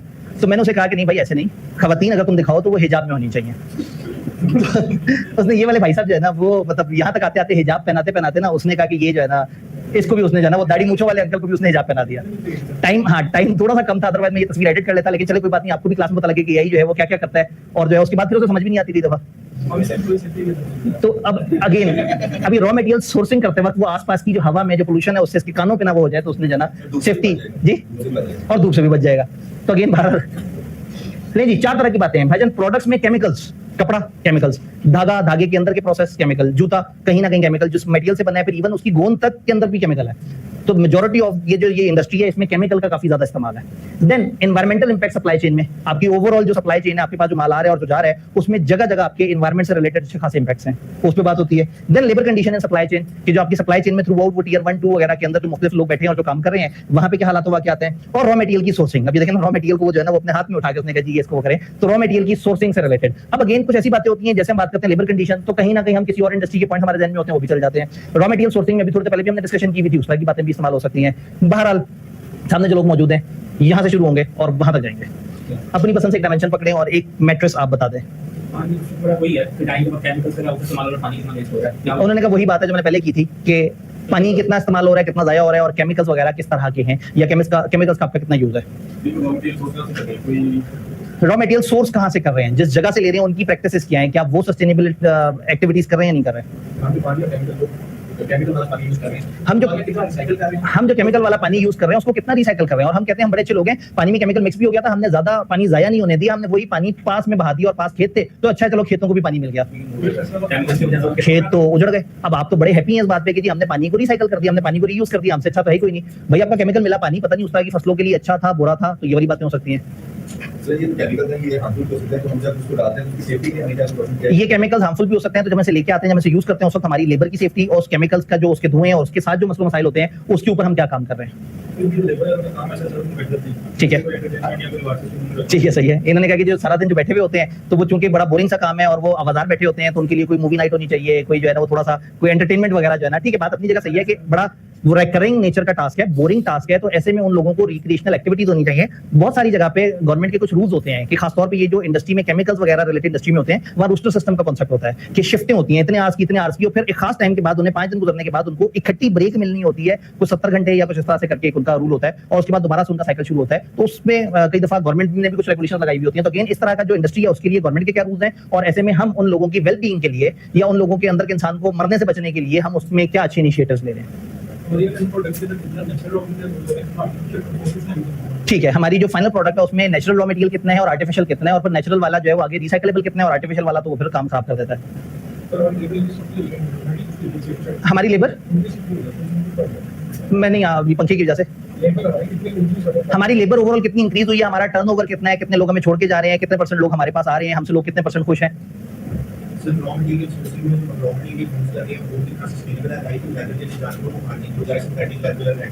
इन्होंने कहा कि हम रॉ मटेरियल जो यूज कर रहे हैं वो कितना सस्टेनेबल है, कहीं हम लेदर यूज करने के लिए जानवरों को तो नहीं मार रहे, कहीं हम बायोडाइवर्सिटी खराब तो नहीं कर रहे, कहीं हम सांपों को मार के उनकी खाल तो इस्तेमाल नहीं कर रहे, कहीं मगरमच्छों को तो नहीं कत्ल किया जा रहा, जबकि हमारे पास दूसरे केमिकल सॉल्यूशंस नहीं है। अब अगर केमिकल सॉल्यूशन है तो उसके अपने मसलों मसाइल होंगे, तो बहरहाल उसके ऊपर हमारा हम किस तरह से उसको बैलेंस आउट कर रहे हैं। गलत मैनेजमेंट ऑफ केमिकल की वजह से कितनी इंजरीज हुई, मतलब वो जो खतरनाक केमिकल्स थे उसको यूज करते हुए, और उसमें जो लैब की सेफ्टी के जो वो इक्विपमेंट्स हैं वो थे या नहीं थे, और हमारे लोगों को हमने बकायदा वो इक्विपमेंट्स दिए या नहीं दिए। जी, अब इसमें इससे रिलेटेड जो लॉज एंड रेगुलेशन है कि हमने उनको कंप्लाई किया कि इस तरह का आपने केमिकल यूज नहीं करना, इस तरह का केमिकल इस रेशियो में यूज नहीं करना। लेबर कंडीशन में जो मिनिमम वेज गवर्नमेंट दे रही है, क्या हम और हमारा टियर 1 टियर 2 उसको फॉलो कर रहा है या नहीं कर रहा। फैक्ट्री से निकलने वाले धुएं से स्कोप 1 एमिशन कितनी हो रही है।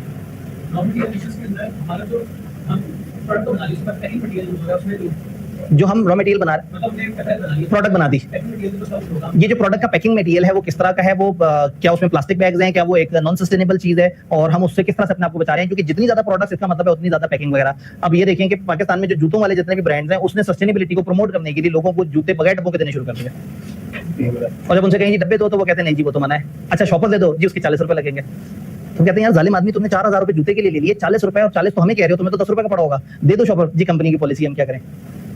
हो सकता है खूबसूरत तरीके से बता सकते थे कि सर जी प्लास्टिक बैग जो है वो एनवायरमेंट के लिए डेंजरस है, और दूसरा बैग जो है वो जगह घेरता है और उससे सस्टेनेबिलिटी खराब होती है, तो कंपनी ने सस्टेनेबल फ्रेंडली पॉलिसीज की तरफ जाते हुए डिसीजन लिया। माननी फिर भी नहीं है कस्टमर ने, लेकिन चलो कम से कम कोई अच्छी सी रीजन तो देना, बजाय इसके जी सर क्या करें जी कंपनी ऐसी कह रही है, जाए कंपनी से बात करें। अच्छा लोग अचानक से जज्बाती हो जाते हैं, कहते तुम लोगों के खिलाफ फेसबुक पे कंपेन होगी, मैं तस्वीर खींचूंगा, मैं फेसबुक पे डालूंगा, और वो सारा कुछ ना को फेसबुक पे डालता है, फेसबुक पे डालता भी है तो उसे फर्क भी कोई नहीं पड़ता। और एंड पे क्या होता है, 40 रुपए देके शॉपर लेके जा रहे होते हैं। तो ये सारा जोर हमारा चलता है छोटे दुकानदार पे, उस पे अड़ी करते हैं, उससे शॉपर भी ले लेते हैं, उसको पैसे भी नहीं देते, और जहां हमारा बस नहीं चलता वो हमें रेगुलेट भी करते हैं, हमसे पैसे भी ले लेते हैं, अपने उस 4000 के जूते के बाद शॉपर के पैसे भी हमसे ले लेते हैं, और हम सिर्फ ये कहते रहते हैं मैं सोशल मीडिया पे जाऊंगा। तो ये अजीब सा निजाम है, कहीं हम दरिंदे हैं, कभी कभी हमें दरिंदे मिलते हैं। ये पैकेजिंग वाला जो है वो आपकी सप्लाई चेन की एनवायरमेंटल इम्पैक्ट्स में आ जाएगा जी। बिजली की कंजम्पशन, जाहिर अगर प्रोडक्शन हो रही है और वो फैसिलिटीज बिजली यूज कर रही हैं तो अब बिजली वगैरह की बात हो सकती है। तो अब जिनसे हमने अपना सामान मंगवाया उनकी क्या प्रैक्टिसेस हैं, फिर उनकी वही वाली बात है, स्कोप उनकी क्या एमिशंस वगैरह हैं। सप्लाई चेन में जो व्हीकल्स यूज हो रही हैं, हमारे जो जूते बनने के बाद हमारी मुख्तलिफ ब्रांचेस में गए, हमारे कपड़े बनने के बाद जो पता नहीं कहाँ गए, उस रास्ते में उन्होंने क्या क्या नुकसान किया, तो काफी कुछ है। लेकिन देखते हैं कि SASB वालों ने हमें क्या क्या बताया। काश ये ओपन स्टैंडर्ड होते हैं, हमसे कहा जाता है कि इंडस्ट्री पकड़ो और बताओ, तो हमने तो लोड में साथ देनी थी, लेकिन कम से कम पहले ब्रेनस्टॉर्मिंग करके माइंड बना लेते हैं, फिर उसके बाद वो जितना भी देते हैं हम कहते हैं कि ये तो कुछ भी नहीं है, हम तो इससे बहुत ज्यादा जानते थे। Management of chemical in products, फिर भी हो सकता है आपने से किसी को लगे मजा नहीं आया, ज्यादा होना चाहिए था, तो ओरिजिनल स्टैंडर्ड है, तो यही वाला स्टैंडर्ड 25-30 सफे में भी आप देख सकते हो, तो तसल्ली से उन्होंने सारी बातों को एलैबोरेट भी किया होगा। Processes to comply restricted substances regulation, ये जो आपके केमिकल सब्सटेंसेस की डिफरेंट तरह की रेगुलेशंस हैं कि आपने अपनी प्रोडक्शन में किस तरह का केमिकल यूज करना है, किस तरह का नहीं, किस तरह वाले की कितने % मिक्सिंग से ज्यादा मिक्सिंग नहीं कर सकती, इवन यहां तक होता है कि इतने % से ज्यादा की मिक्सिंग इस केमिकल की नहीं होनी चाहिए, पूरे इंडस्ट्री स्टैंडर्ड्स होते हैं, पूरी रेगुलेशंस होती हैं। तो अगेन हमारा क्या प्रोसेस, ठीक है जी। अब अगेन बात ये है कि उन्होंने कहा फिर स्टैंडर्ड क्यों है, बात ये देखें, किसी चीज में आप में से अगर कभी किसी ने घर की कंस्ट्रक्शन करवाई हो तो उसमें क्या होता है, सीमेंट और रेत की मिक्सिंग होती है। अब ये 3/4 तो आपने कह दिया और मैंने सुन लिया, 2/7 भी होती है, 1/4 भी होती है, 2/5 भी होती है। अब आप कह रहे हैं कि क्यों कोई ये चाहेगा कि वो रेशो खराब करे, स्टैंडर्ड की क्या जरूरत है, स्टैंडर्ड क्यों बताए कि कितनी मिट्टी में या कितनी रेत में कितना सीमेंट मिक्स होना चाहिए, स्टैंडर्ड बताएगा बेस्ट प्रैक्टिस। लेकिन कॉन्ट्रैक्टर क्या करेगा, रेत सस्ता आइटम है, सीमेंट महंगा आइटम है, वो रेशो खराब करेगा। तो जो कंपनियां जो चीजें बना रही हैं और ये अपनी चीजों में जब मिक्सिंग कर रही हैं तो कुछ केमिकल महंगे होंगे, कुछ सस्ते होंगे, तो ये महंगे केमिकल्स की मिक्सिंग कम कर देंगे, सस्ते की ज्यादा कर देंगे। दूसरा, ये इनकी रेशो और तरह से भी खराब हो सकती है। ये जी yes, place to place vary कर सकता है, फिर केमिकल टू केमिकल, केमिकल की अपनी वो क्या थी, उसकी एक लिपिड वैल्यू होती है, उसकी अपनी एक डेंसिटी की क्या वैल्यू, उससे भी बड़ा फर्क पड़ता है। एक ही तरह का केमिकल तो अलग अलग जगह पे उसकी अलग अलग डेंसिटी होती है। आप ये देखें कि एक पेट्रोल या ऑयल के अंदर आप अलग अलग तरह की इसकी जब वो देखते हैं प्योरिफिकेशन लेवल, तो उससे अलग अलग तरह की कई प्रोडक्ट्स निकल आती हैं, तो बड़ा मार्जिन है इसके अंदर मिक्सिंग के अंदर।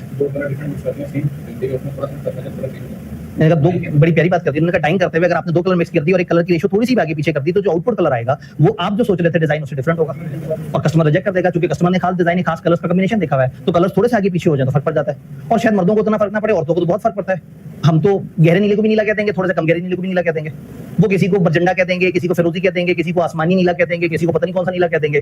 तो वो तो कंज्यूमर बड़ा सेंसिटिव है कलर्स को लेके, उसके लिए इंपॉर्टेंट है कि डिजाइन प्यारा होना चाहिए, कलर प्यारा होना चाहिए। तो यहाँ पे अगर आपकी वो मिक्सिंग खराब हो जाती है तो फिर क्या होता है, दुनिया में बहुत सारी तरह के स्टैंडर्ड्स होते हैं और खासतौर पे इस तरह के केमिकल्स या एक खास किस्म का पॉलिएस्टर बनाने के लिए एक इंडस्ट्री की परसेंटेज डिफाइंड होती है कि इतने परसेंट वो, इतने परसेंट वो, इतने परसेंट वो इस्तेमाल करें। तो कोई लॉ तो होगा जो उसको देखा होगा। तो हमने यहाँ क्या बताना है कि हम अपने इस तरह के लॉज वगैरह की कंप्लायंसेस को कैसे देखते हैं जो कि इन चीजों को डील कर रहा होता है। ये बात समझ आई? क्योंकि आपको स्क्रीन पे नहीं नजर आ रहा, मैं अगला आपको पढ़ के बता देता हूं। अगले में लिखा है processes to assess chemical hazards और processes to manage chemical related risk. इस पे बात कर लेते हैं जी। वो केमिकल हैजर्ड्स को असेस करने का उनका क्या प्रोसेस होगा और उसको मैनेज करने का क्या प्रोसेस होगा। जो सेंसिटिव केमिकल है उनमें से कौन कौन से ऐसे केमिकल हैं जो खतरनाक हैं, डेंजरस हैं। ठीक है, अब अपने एम्प्लॉइज वगैरह का आपने चीजें किस तरह से की हुई हैं, ये जो डिफरेंट तरह के केमिकल्स हैं इनसे कितने लोग एक्सपोज्ड हैं, उसका क्या तरीका है, उसमें जो रिस्क है, जो हाईली सेंसिटिव चीजें हैं उसके लिए सेफ्टी इक्विपमेंट्स क्या है, और अगेन उसके ऊपर इंस्ट्रक्शंस वगैरह क्या लिखी हुई हैं। तो कई दफा डब्बों के ऊपर लिखा हुआ होता है कि इसमें इस तरह का माल है, एहतियात से इस्तेमाल करें। इन्फ्लेमेबल माल या इस तरह की चीज होती है तो बड़ा बड़ा करके आपको नोटिस देना पड़ता है कि हाँ भाई ये ऐसा है जो जल सकता है। तो इस तरह की कुछ सेफ्टी प्रिकॉशंस और वो वाली चीजें भी। तो आप कैसे असेस करते हैं कि कौन कौन से केमिकल्स डेंजरस हैं और फिर उनको कैसे कैटेगराइज करते हैं और अपने लोगों को कैसे बताते हैं कि आपने इससे कैसे बचना है। एक डायमेंशन हो गई, अगली डायमेंशन की बात करते हैं, environmental impact and supply chain. तो जब तक टीवी नहीं भी खुलता तो आपके पास किताब तो है ही, तो यहाँ पे बात कर लेते हैं वेस्ट वाटर डिस्चार्ज कंप्लायंसेस। आपका जो वेस्ट वाटर है उसकी डिस्चार्ज का क्या रूल है और आप क्या उसको फॉलो कर रहे हैं। तो इस तरह के डिपार्टमेंट्स में, इस तरह के कामों में गवर्नमेंट ने बताया होता है कि जो आपका वेस्ट होगा उसका डिस्पोजल का क्या सिस्टम होगा, आप उसको कैसे लेके चलेंगे, आप उसके साथ ये प्लस माइनस कैसे करेंगे, तो आप उसे कितना फॉलो कर रहे हैं। और अगेन टीयर 1 टीयर 2 किस तरह से लेके चल रहे हैं। अभी टीयर 1 टीयर 2 क्या था? टीयर 1 जो मेन प्रोडक्शन हो रही है और टीयर 2 जो उस प्रोडक्शन को सपोर्ट करने के लिए चीजें प्रोवाइड कर रहे हैं। तो ऐसे में टीयर 1 टीयर 2 इसको मैं जरा थोड़ा सा,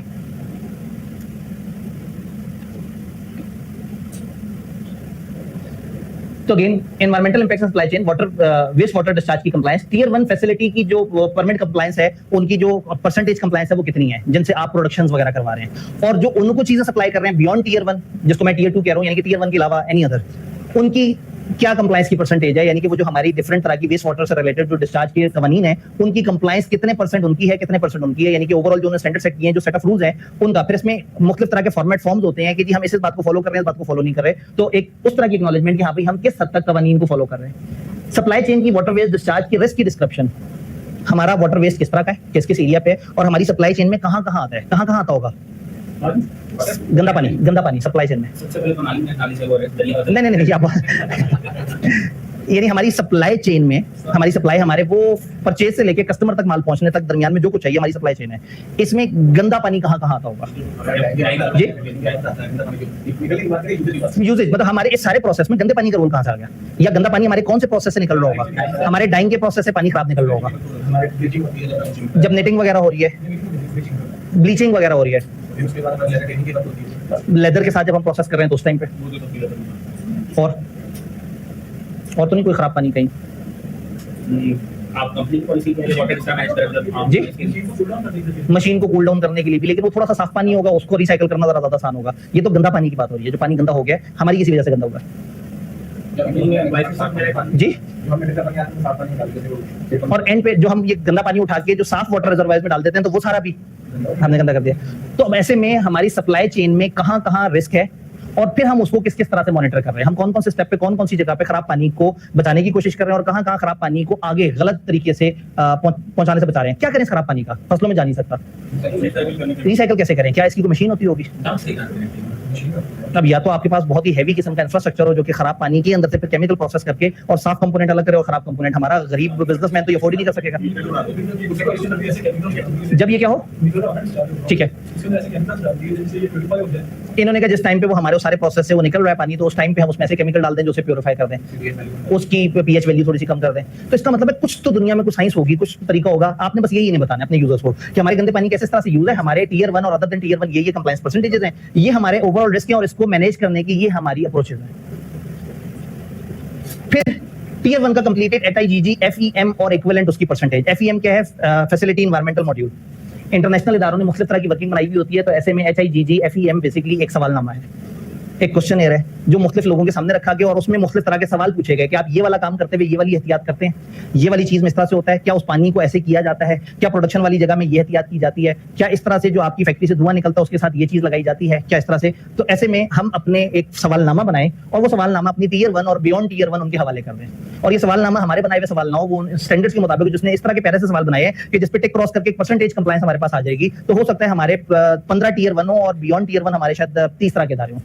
तो जब उनसे वो सवालनामे जाए और वो जब बताएं कि हम क्या कर रहे हैं और क्या नहीं कर रहे, तो उससे हमारे पास एक उसकी कंप्लायंस की परसेंटेज आ जाएगी। तो टियर 1 का कंप्लीटेड HIGG, FEM और इक्विवेलेंट की परसेंटेज हमने कितने अपने टियर 1 से उसको कंप्लीट करवाया है और बियॉन्ड टियर 1 हमने उसको कितना कंप्लीट करवाया है। और अगेन मतलब वही वाली बात है कि उनमें से उनकी परसेंटेज कंप्लायंस क्या है। जी, टियर 1 और टियर या बियॉन्ड टियर 1 क्या है? टियर 1 इज जो असल में काम कर रहे हैं। अब अगेन मैं खुद भी हो सकता हूं, मैं करवा भी सकता हूं ना। मैं एक जूते बनाने वाली कंपनी हूं और मैंने लाहौर में 20 अलग अलग छोटी सनतों को, छोटे छोटे घरेलू उनको काम दे दिया है। तो अब मैं जूते बनाने वाली कंपनी हूं तो मैं अपने टियर 1 को देखूंगा कि वो 20 जगह पे क्या क्या फॉलो हो रहा है। ये टियर 1 है। अच्छा, वो जूते बनाने वाले ने कहीं से चमड़ा पकड़ा, कहीं से गोंद पकड़ी, कहीं से, यानी इस प्रोसेस के जो रॉ मटेरियल यानी हमारे सप्लायर्स के सप्लायर्स, इस वक्त हमारे सप्लायर हम उनको कह रहे हैं जो हमारा ही वाला काम कर रहे हैं, ठीक है। तो टियर 1 इज जो एग्जैक्टली प्रोडक्शन कर रहे हैं, यानी कि जो सुई धागे से बकायदा सी रहे हैं उसे, या वो जो जूते को पूरा कंप्लीट कर रहे हैं, वो टियर 1 है। और जो इसको इस सारे प्रोसेस को सपोर्ट करने के लिए जो चीजें रॉ मटेरियल या चीजें प्रोवाइड कर रहे हैं, वो हमारे बियॉन्ड टियर 1 आ जाते हैं। तो एग्जैक्टली स्टैंडर्ड ने कपड़े के अंदर जो टियर 1 और बियॉन्ड टियर 1 की एग्जांपल दी, वो कपड़े में कहा कि जो बकायदा सुई धागे के साथ सी रहे हैं, यानी कि उसने समझाने के लिए बेसिक इंग्लिश में कहा कि जो सुई धागे से सी रहे हैं वो टियर 1 है, और जो इसको धागा सप्लाई कर रहे हैं, जो इसको सुई सप्लाई कर रहे हैं, वो बियॉन्ड टियर 1 है। और जूते में उन्होंने कहा कि जो फाइनल जूता तैयार कर रहा है अपने हाथों से, वो टियर 1 है, और जो उसका लेदर प्रोवाइड कर रहा है, जो उसकी कनेक्टेड मटेरियल प्रोवाइड कर रहा है, वो बियॉन्ड टियर 1 है। तो ऐसे में इस तरह के बिजनेस में, क्योंकि ये एक ऐसी इंडस्ट्री होती है कि ये बहुत ज्यादा रेगुलेटेड, ऑटोमोबाइल तक बड़ी सी फैक्ट्री होगी, खुदकार मशीनें होंगी और वो लाइट ऑफ भी हुई होगी तो वो काम कर रही होंगी वो सारी मशीनें, तो वहां पे पूरे पूरे बड़े यूनिट लगे होंगे। लेकिन जो इस तरह की सनत है ना, इसमें छोटे छोटे से बहुत सारे प्लेयर्स आ जाते हैं जो काम कर रहे होते हैं और एक बड़े प्लेयर को उसकी प्रोडक्ट बना के दे रहे होते हैं। तो फिर बड़ा प्लेयर बहुत हद तक डिपेंडेंट होता है अपने टियर 1 पे और टियर 1 डिपेंडेंट होता है अपने टियर 2 पे। तो ऐसे में हमने टियर 1 टियर 2 से कितने परसेंट लोगों से वो वाली चीजें जो कि इंटरनेशनल स्टैंडर्ड्स के मुताबिक जो सवालनामा था जिसमें मुख्तलिफ बातें थी, हमने उनसे कितना कंप्लीट करवाया। जी एक चीज को क्या कहते हैं, हम कंपनी है, हम ये सब लिखते हैं अपने सप्लायर्स के मुताबिक, टियर 1 और टियर जी जी बिल्कुल ऐसे ही। हम बेसिकली कंपनी, हम वो जूते वाली कंपनी है। मतलब हम फॉर एग्जांपल मैं कोई भी नाम लूंगा तो फिर वो गलत हो जाएगा, लेकिन चले फर्ज करें हम XYZ शूज लिमिटेड है और XYZ शूज लिमिटेड का अपना एक छोटा सा सेटअप है, एक कनाल की बिल्डिंग में वो काम करते हैं और बाकी सारा काम वो 25 शहरों में 200 अलग अलग छोटे बिजनेस से करवाते हैं। क्योंकि आप में से जो भी इनमें से किसी भी इंडस्ट्री के अंदर गया तो आपने देखा होगा कि बहुत बड़ी आउटसोर्सिंग इन्वॉल्व है। तो हमारे जितने भी बड़े नाम है वो सामने सामने लग रहा होता है कि फॉर एग्जांपल किसी भी कपड़े के ब्रांड को देख के हमें लगता है कि अच्छा ये एक फैक्ट्री होगी, वहां 600 बंदा काम कर रहा होगा, तो ऐसा नहीं है। छोटे छोटे बेतहाशा दर्जी हैं जो काम कर रहे होते हैं, जिनको क्वालिटी स्टैंडर्ड्स दिए जाते हैं कि ये क्वालिटी स्टैंडर्ड सही है, इसके मुताबिक हमें बता दो। उनमें से कुछ रिजेक्ट हो जाते हैं माल, कुछ वो एक्सेप्ट कर लेते हैं। जो रिजेक्ट होता है वो दर्जी दोबारा से बना के देता है। तो पहले आपने सिर्फ ये देखना था कि दर्जी का क्वालिटी स्टैंडर्ड क्या है। अब आप ये भी देखेंगे कि दर्जी की अपने छोटे दर्जियों के साथ उसकी मैनेजमेंट क्या है। सस्टेनेबिलिटी में अब आप उसको सेकंड्स के पे भी ले जाएंगे। तो टियर 1 और बियॉन्ड टियर 1 आपने ये सारी कंप्लायंसेस को देखना है, एनवायरमेंटल इंपैक्ट समझने के लिए अपने। Labour condition in supply chain, फिर सप्लाई चेन आ गई।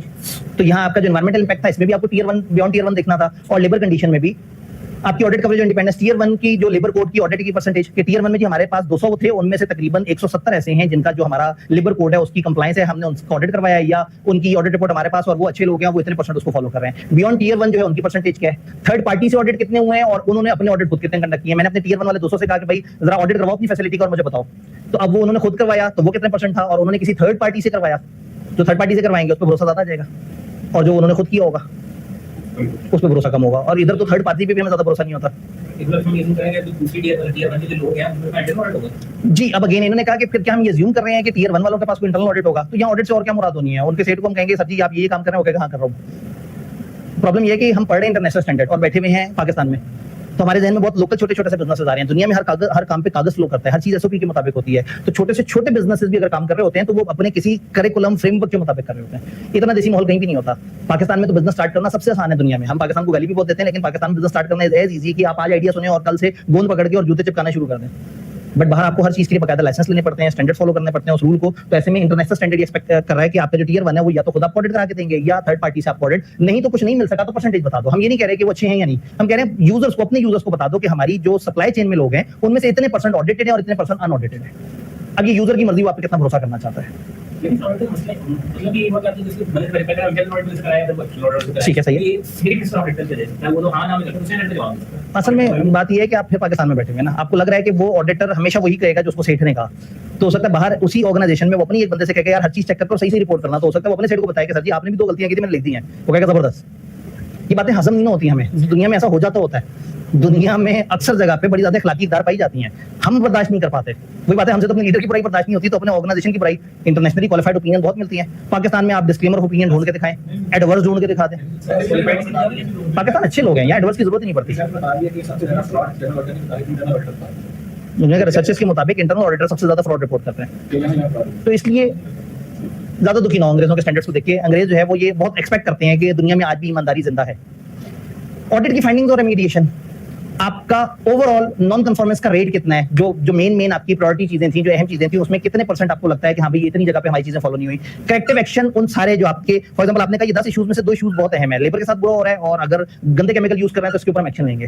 तो अगेन किस रेट पे आपको वो वाली चीजें मिली है प्रायोरिटी वाली, उसमें से आपने करेक्शन का क्या रेट है। आपको अगर 100 चीजें मिली है तो आपको 100 जगह पता लगा कि गलत हो रहा है, तो आपने कितनी जगह बात की और उनसे कहा अगर ऐसे करोगे तो अगली दफा आपको ऑर्डर नहीं देंगे। याद है सवाल S1 का जब आया था तो उधर तो हमने शोर में साथ दिया था कि नहीं जो गलत प्रैक्टिसेस कर रहे हैं हम उनको आगे ऑर्डर नहीं देंगे। आप जब इंडस्ट्री में घुसे हैं तो उधर आप एक्सेप्टेंस डेवलप कर गए, तो जो गलत कर रहे हैं हम उन्हें कहेंगे कि नहीं भाई। फिर ये ऑडिट किस तरह से हुआ बताया जाए। क्या उसी सेठ ने खुद ही से अपने लोगों को देख के कहा, या ये बाहर से कोई बंदा आया था, या उसकी टीम का एक इंडिपेंडेंट बंदा था जिसने प्रोटोकॉल के मुताबिक रिपोर्ट किया। फिर सप्लाई चेन में ट्रांसपेरेंसी लेवल क्या है। तो आपकी सारी बातों का आहिस्ता आहिस्ता जवाब देने की कोशिश करें, बट स्टिल पाकिस्तान में ये सारे काम एक ही बंदा बैठ के लिख रहा होगा, लेकिन उसे मायूस नहीं हो जाना। दुनिया तो चाहती है कि इस तरह की सारी बातें डिस्कशन में आए कि सप्लाई चेन के क्या रिस्क हैं, आपका सप्लाई चेन में ग्रेटेस्ट लेबर रिस्क वगैरह कहां पे, और आपका एनवायरनमेंट, हेल्थ, सेफ्टी, ये सारे रिस्क जो सप्लाई चेन में है ये किस तरह के हैं, और कौन कौन से रिस्क हायर हैं और कौन कौन से रिस्क लोअर हैं। तो आप उसकी प्रायोरिटी टाइप भी बता सकते हैं। जैसे ये EHS है, अक्सर पाकिस्तान में हम इसको इश्यूज कहते हैं, सेफ्टी, हेल्थ और एनवायरनमेंट, तो HSC इश्यूज भी कहलाते हैं। अब इनकी मर्जी है, इन्होंने उसको EHS लिख दिया, कोई बात नहीं, खैर है। आखिरी बात, raw material sourcing. Raw material sourcing हमने पहले भी देखा हुआ है, एक दफा जरा इनके हिसाब से देखते हैं। List of priority raw material. Priority raw materials क्या है, जो लाजमी है, जो कि आपको सारी चीज के लिए चाहिए ही चाहिए। तो आपके कौन से काम के रॉ मटेरियल है, और फिर अगेन मटेरियल बाय मटेरियल आप बताएं कि कौन से थ्रेटनिंग एनवायरमेंटल फैक्टर हैं और कौन से मटेरियल में सोशल फैक्टर वो थ्रेटनिंग है। ये एनवायरमेंटल और social factor material by material फर्क कैसे हो सकते हैं आबोहवा को। तो अगर कुछ इस तरह के कपड़े या जूते जो आबोहवा को खराब कर रहे हैं, कपड़े जूते कैसे खराब करेंगे आबोहवा को, केमिकल्स उनका चलाना, उनका डिस्पोजल। अच्छा, ये सोशल को कैसे खराब करेंगे जी, बायोडाइवर्सिटी को कितना खराब कर रहा है, ये भी फिजिकल एनवायरनमेंट हो गया ना। तो वो तो बहुत दूर है धुआं, इस वक्त तो मटेरियल की बात हो रही है। जूते अगर खराब पहने हुए हैं तो उससे पाँव खराब हो सकता है, कपड़े सेहत को खराब कर सकते हैं। तो ये जो इंसान रिलेटेड चीजें हो रही है वो सारी सोशल में आ गई हमारी। देन बिजनेस रिस्क और अपॉर्चुनिटी, क्या रिस्क और अपॉर्चुनिटीज हैं और इन मटेरियल की रिस्कों से रिलेटेड आप चीजों को किस तरह से कर रहे हैं। अगर मटेरियल्स हैं और उनमें कुछ मटेरियल्स में रिस्क हैं और कुछ में कम रिस्क हैं, यहाँ बिजनेस को क्या अपॉर्चुनिटी मिलती है। थ्रेट तो ये है कि आप वो यूज करेंगे, लोगों का नुकसान होगा, आपकी प्रोडक्ट बैन हो जाएगी, रेपुटेशन दांव पे लग जाएगी, आपको बंद कर दिया जाएगा। कोई अपॉर्चुनिटी नजर आ रही है।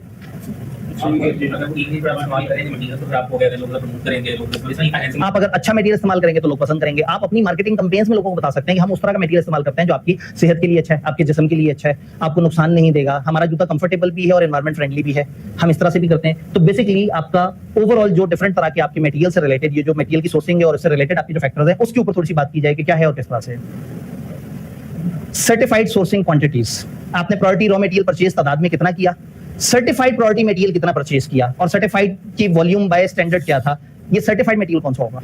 गवर्नमेंट ने कुछ स्टैंडर्ड्स बनाए हुए होंगे, तो जो सप्लायर्स है उनको ये है कि हाँ ठीक है, अगर आप ये प्रोटोकॉल पूरे करेंगे तो आपका जो रॉ मटेरियल जो आप चीज प्रोवाइड करेंगे वो एक खास स्टैंडर्ड से ऊपर होगा। इवन कॉटन के अंदर 2-3 तरह के लेवल हो सकते हैं। तो हो सकता है कॉटन वो जिसको गवर्नमेंट की टेस्टिंग से गुजारा और गवर्नमेंट कहे कि ये वाली कॉटन जो है वो हमारी तरफ से फलाना सर्टिफाइड है, और ये वाली कॉटन उस तरह से नहीं है। तो आपका जो टियर 1 जिस कॉटन को यूज कर रहा है या आगे से किसी को उसको यूज कर रहा है, तो उसकी जो क्वालिटी है वो कितनी सर्टिफाइड है। फिर जो आप लेदर यूज कर रहे हैं, उसमें सर्टिफाइड अनसर्टिफाइड कितना है। तो अगेन ये assumption ले रहे हैं कि हम पाकिस्तान में ये सारी चीजें खरीदने से पहले देखेंगे इनकी कोई सर्टिफिकेशन है, और अगर सर्टिफिकेशन है तो कितने % सर्टिफाइड है, कितने % नहीं है, कितना वॉल्यूम का हमारा रॉ मटेरियल। तो आपका जो रॉ मटेरियल की सोर्सिंग है वो कौन सी जगहों से है, किस क्वालिटी की है, कितनी क्वांटिटी में है, कितना % अच्छी है, कितनी % सर्टिफाइड है, वो वाली सारी बात।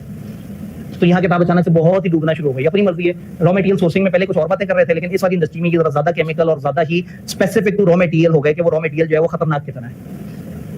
डन, वही फेवरेट टाइम जिसका आपको इंतजार था कि कब मैं कहूँ कि लेक्चर खत्म हो गया। आधी इंडस्ट्री हो गई, बस आधी रह गई, इतनी सी बात है ना। तो कल इंशाल्लाह ताला 2 और इंडस्ट्रीज के लिए दोबारा मिलते हैं जी। लेक्चर एक्सपेक्टेड कब खत्म हो गया? मैं लेक्चर के शुरू में बताया था कि अगले वीक के बुध को इंशाल्लाह ताला हम लोग इंडस्ट्री से बाहर आ जाएंगे। फिर एक ही बड़ा टॉपिक रह जाएगा। एक मेरी पसंद का एक लेक्चर है जो मुझे एक दिन का आधा पौना घंटा चाहिए, S1 का अब फाइनल लूप कंप्लीट करना है। SASB पढ़ने के बाद जो इसके रेफरेंसेस आए आप वो समझ आना शुरू हो जाएंगे। तो एक वो आधा पौने घंटे का सेशन मेरी ख्वाहिश है, कोड ऑफ एथिक्स आपकी ख्वाहिश है। लेक्चर के बाद खत्म होने के बाद थोड़ा सा गाइड करेंगे जो नया सब्जेक्ट है या फिर देखना है। इन्होंने कहा जी लेक्चर्स खत्म होने के बाद क्या आप थोड़ा सा गाइड करेंगे? भाईजान लेक्चर खत्म होने का क्यों इंतजार करें? हम लेक्चर खत्म होने से पहले भी गाइड कर चुके हैं और थोड़ा सा नहीं बहुत सारा गाइड कर चुके हैं। आखिर में एक दफा फिर उसको फाइनल भी ट्यून दे देंगे। मैं तो हर 2-3 लेक्चर बाद दोबारा स्टार्ट हुआ होता हूं कि अभी इसको लिखते हुए आपने क्या याद करनी है फलाना। तो हम लोगों ने 2-3 स्पेसिफिक सेशंस भी किए हैं। अभी जब हमारी क्लासेस दोबारा रिज्यूम हुई थी तो ओपन बुक के ऊपर भी बात की थी, राइटिंग के ऊपर भी हम 2 दफा सेशन कर चुके हैं, उसके ऊपर सॉफ्टवेयर वगैरह की बातें भी कर चुके हैं। तो जब सेशन एंड होगा तो उस टाइम पे भी एक ओवरऑल फाइनल जो है वो देखेंगे और फिर एक प्यारा सा मॉक भी लेंगे पेपर से 2 हफ्ते पहले।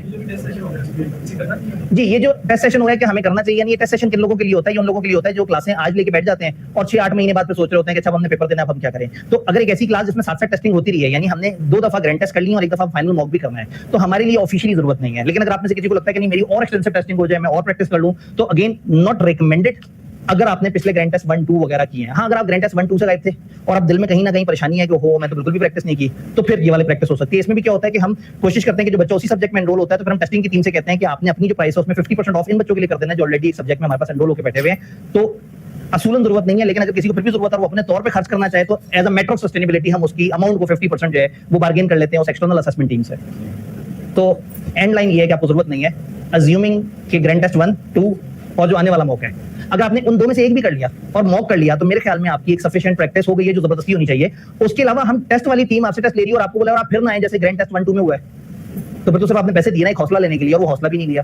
तो आपके पास किताब के एंड पे सवाल भी मौजूद हैं, एक्स्ट्रा सवाल भी मौजूद है, सेल्फ असेसमेंट भी मौजूद है और मैंने एक दिन 15-20 मिनट आपको ये भी बताया कि आप एआई से अपने आप को कैसे कैसे असेस करवा सकते हैं। सवाल सॉल्यूशन स्टैंडर्ड सब कुछ आपके पास सॉफ्ट में मौजूद है। हमने तोड़ के हर सवाल अलग अलग, आप अगर जाके देखें ना हमारे फोल्डर में, तो ऐसा नहीं है कि एक फाइल है जिसमें लाइन से चैप्टर के सवाल है, हर चैप्टर का अलग एरिया और हर चैप्टर का हर सवाल एक अलग पीडीएफ की फाइल है। हमारे लिए इकट्ठा अपलोड करना ज्यादा आसान था। सवाल बाय सवाल करने का मकसद ये है कि आप में से कोई भी एक अकेले सवाल पे भी अपना प्रोसेस करना चाहे, सवाल भी अलग पड़ा होगा, सॉल्यूशन भी अलग पड़ा होगा, जीपीटी उसके पास मौजूद है, जेमिनी उसके पास मौजूद है, क्लाउड मौजूद है, बहुत सारे टूल्स मौजूद है। आप अपने तौर पे भी अपनी राइटिंग को सेल्फ असेस कर सकते हैं, लेकिन इससे ज्यादा डिटेल मैंने उस वाले लेक्चर में की हुई है।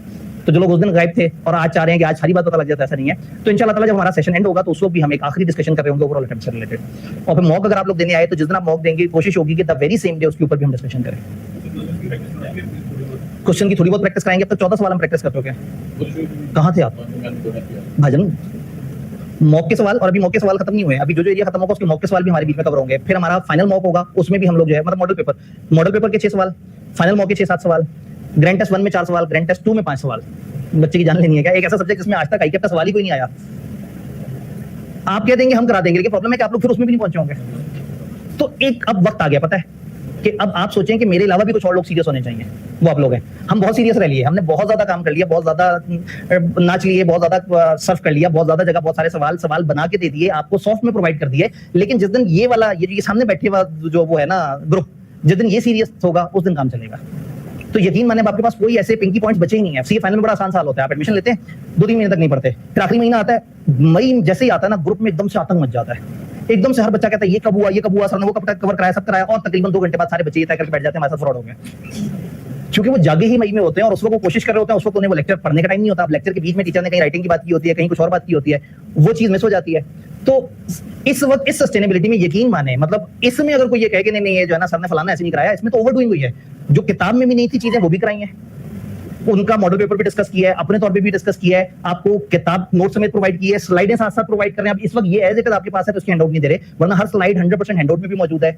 96 प्रैक्टिस के लिए सवाल भी मौजूद है अलग अलग लेवल पे। तो इतना कुछ हो चुका है, अब उसके बाद एक बंदे ने काम करना है, वो आप है। तो मुझे तो जब कहेंगे मैं इसी तरह से जज्बाती हो जाऊंगा कि भाई इस सब्जेक्ट पे तो इतना काम किया है पूरे सेशन थ्रू आउट, आप लोगों को मुख्तलिफ चीजें मुख्तलिफ फॉर्म में अवेलेबल होती रही है, लेकिन अब आप लोगों का स्टेप है, अब आपने आगे बढ़ना है और आपने कम से कम कोशिश करनी है। अब मॉक वाले दिन भी आप नहीं आएंगे और उसके एक हफ्ते बाद भी कह रहे होंगे सर आपको तरीका बता दें कि 6 सवाल इकट्ठे सॉल्व कैसे करने हैं। तो मैं कहूंगा मैं तो आपको हैंड्स ऑन ट्रेनिंग दे रहा था, मैं आपको ऑन द जॉब ट्रेनिंग दे रहा था कि आप कमरे में बैठ के 3 घंटे तक लड़ते और बाद में मैं आता और फिर मैं आपको साथ साथ बताता कि ये चीज इस तरह से करनी थी। तो ग्रैंड टेस्ट 2 मुझे आज भी याद है कि कितने लोगों ने दिया था और मुझे ये भी याद है कि इस क्लास में टोटल एनरोल कितने हैं। तो ऐसे तो ना करें ना, कम से कम अब आप लोग भी सीरियस हो जाए। लेक्चर्स में सारी काम की बातें, थिंक ऑफ एनीथिंग और लेक्चर में उसकी डिस्कशन है जी। फिर भी घबराए हुए, ओके। मई का दूसरा मंडे से हम 5 या 6 दिन तक लगातार पूरे सस्टेनेबिलिटी को 100% दोबारा रिवाइज करेंगे। हर दिन टेस्ट होगा, रिवीजन पूरा सारा 5 या 6 दिनों में पूरे सिलेबस को तेजी से गो थ्रू करेंगे। 4 घंटे की क्लास होगी जी, इवनिंग का टाइम होगा, दिन का टाइम भी नहीं होगा। टाइम भी आपका पसंदीदा 6 बजे के बाद का टाइम, ठीक है। अगर गवर्नमेंट ने हमें ना रोका, अब पता नहीं उस वक्त क्या हालात होंगे, लेकिन ये है कि अगर 4 दिन कराने दिए और 5वें दिन रोक दिया तो उस दिन कोई ना कोई बहाना करके आखिरी दिन तक बचे कितने से लोग होंगे, तो वो रिवीजन भी कर लेंगे, उसमें भी 5-6 दफा टेस्ट ले लेंगे। उस रिवीजन के खत्म होते साथ ही हम एक मॉक भी ले लेंगे, उस मॉक की डिस्कशन भी कर लेंगे। इस सब के बाद भी यकीन माने फिर भी अगर कोई कसूरवार होगा ना तो वो आप होंगे। हम जो मैक्सिमम कर सकते हैं उससे ऊपर से ऊपर पहुंच गए हैं। यानी अगर कोई भी कर रहा है 10% और हम 30% भी करते तो बहुत था, हम 80% पे पहुंचे हैं और आप 130% पे जाने की बात करें, हम 200% पे जाने के लिए तैयार हैं। लेकिन कम से कम अब आप लोगों ने साथ देना है। अब वक्त खत्म हो गया कि आप मुझे ही बटन दबा दबा के नचाते रहे, सर आप जरा ये चीज दोबारा से करा दें, सर जरा मैं उस दिन मूड में नहीं था, मैं नहीं था, आप जरा बता दें सवाल लिखना कैसे होता है। अच्छा चलें सर, क्या ऐसा होगा कि कभी हमारी लिखत में प्रैक्टिस हो, तो मैं सर नोच लूंगा अपना का खुदा का खौफ करें। मैं पूरे सेशन बना के उस पूरे हफ्ते हम क्लास नहीं करते थे और यहाँ मौजूद होते हुए कॉलेज बंद हुआ था, उस वक्त भी हमने इलीगल तरीके से आपको कहा कि आप आओ, आप लोग आके टेस्ट दो, हम फुल रिस्क लेके बैठे हुए थे। तो खुदा का खौफ करें, अब बाकी सीरियस हो जाएं, फिर भी नहीं सीरियस हुए। आखिरी मौका आपके पास, वो आखिरी 5 दिन, मई का सेकंड मंडे, लगातार इंशाल्लाह ताला 5 दिन या 6 दिन का फुल फ्लेज क्रैश कोर्स, 4 घंटे सारे सिलेबस कंटेंट कवर होंगे, लेकिन उसमें फिर राइटिंग कैसे करनी है वो वाली बातें नहीं होंगी, ठीक है। फिजिकल क्लास होगी, आप सारी क्लास के लिए वो फ्री होगा, बाहर से आने वालों को चार्ज करेंगे ताकि इधर सिर्फ सीरियस लोग बैठे हुए हो जो उस क्लास के हैं या जिन्होंने पैसे दिए हैं, या जो पैसे देता है वो सीरियस होता है या उसी क्लास वाला सीरियस होता है। अगर हम उसका एक ओपन सेशन रख लेंगे तो फिर उधर कुछ लोग पहले दिन आके सोच रहे होंगे अच्छा सस्टेनेबिलिटी क्या होती है। इवन उन लोगों को भी फायदा हो जाएगा अगर उन्होंने 5-6 दिन भी इंसानों की तरह बुला लिया जी। जी बिल्कुल, इन्होंने कहा मई का सेकंड मंडे 4 को है या 11 को, जरा सोच के बताएं कि 4 तारीख को सेकंड मंडे आ सकता है। खुदा का खौफ करें यार, मई का सेकंड मंडे तो जाहिर है वो पहले 4 दिन में एक हफ्ता तो पूरा नहीं गुजरा होगा किसी भी तरीके से। तो सेकंड जो 11 को हो रहा है मैं उस वाले का जिक्र कर रहा हूँ, ठीक है। इसलिए कि मेरे पास एक हफ्ते का क्वेश्चन हो, सस्टेनेबिलिटी में हम एक एक्स्ट्रा हफ्ता अगर एथिक्स को देना चाहें तो वो भी दे सके। कॉर्पोरेट लॉ भी चल रहा है, वो उनका सिलेबस आप लोगों से काफी ह्यूज होता है। ठीक हो गया, काफी तंग कर लिया मेरे ख्याल में, सारे उठ के खड़े हुए हैं कि जाना है। ठीक है जी, इंशाल्लाह ताला एक दफा लेक्चर क्लोज कर लें, आप बात कर लें ताकि लोग उठ के तो जा सकें। ठीक है जी, तो इंशाल्लाह ताला कल 2 और इंडस्ट्रीज के साथ मिलते हैं, अपना ख्याल रखिएगा।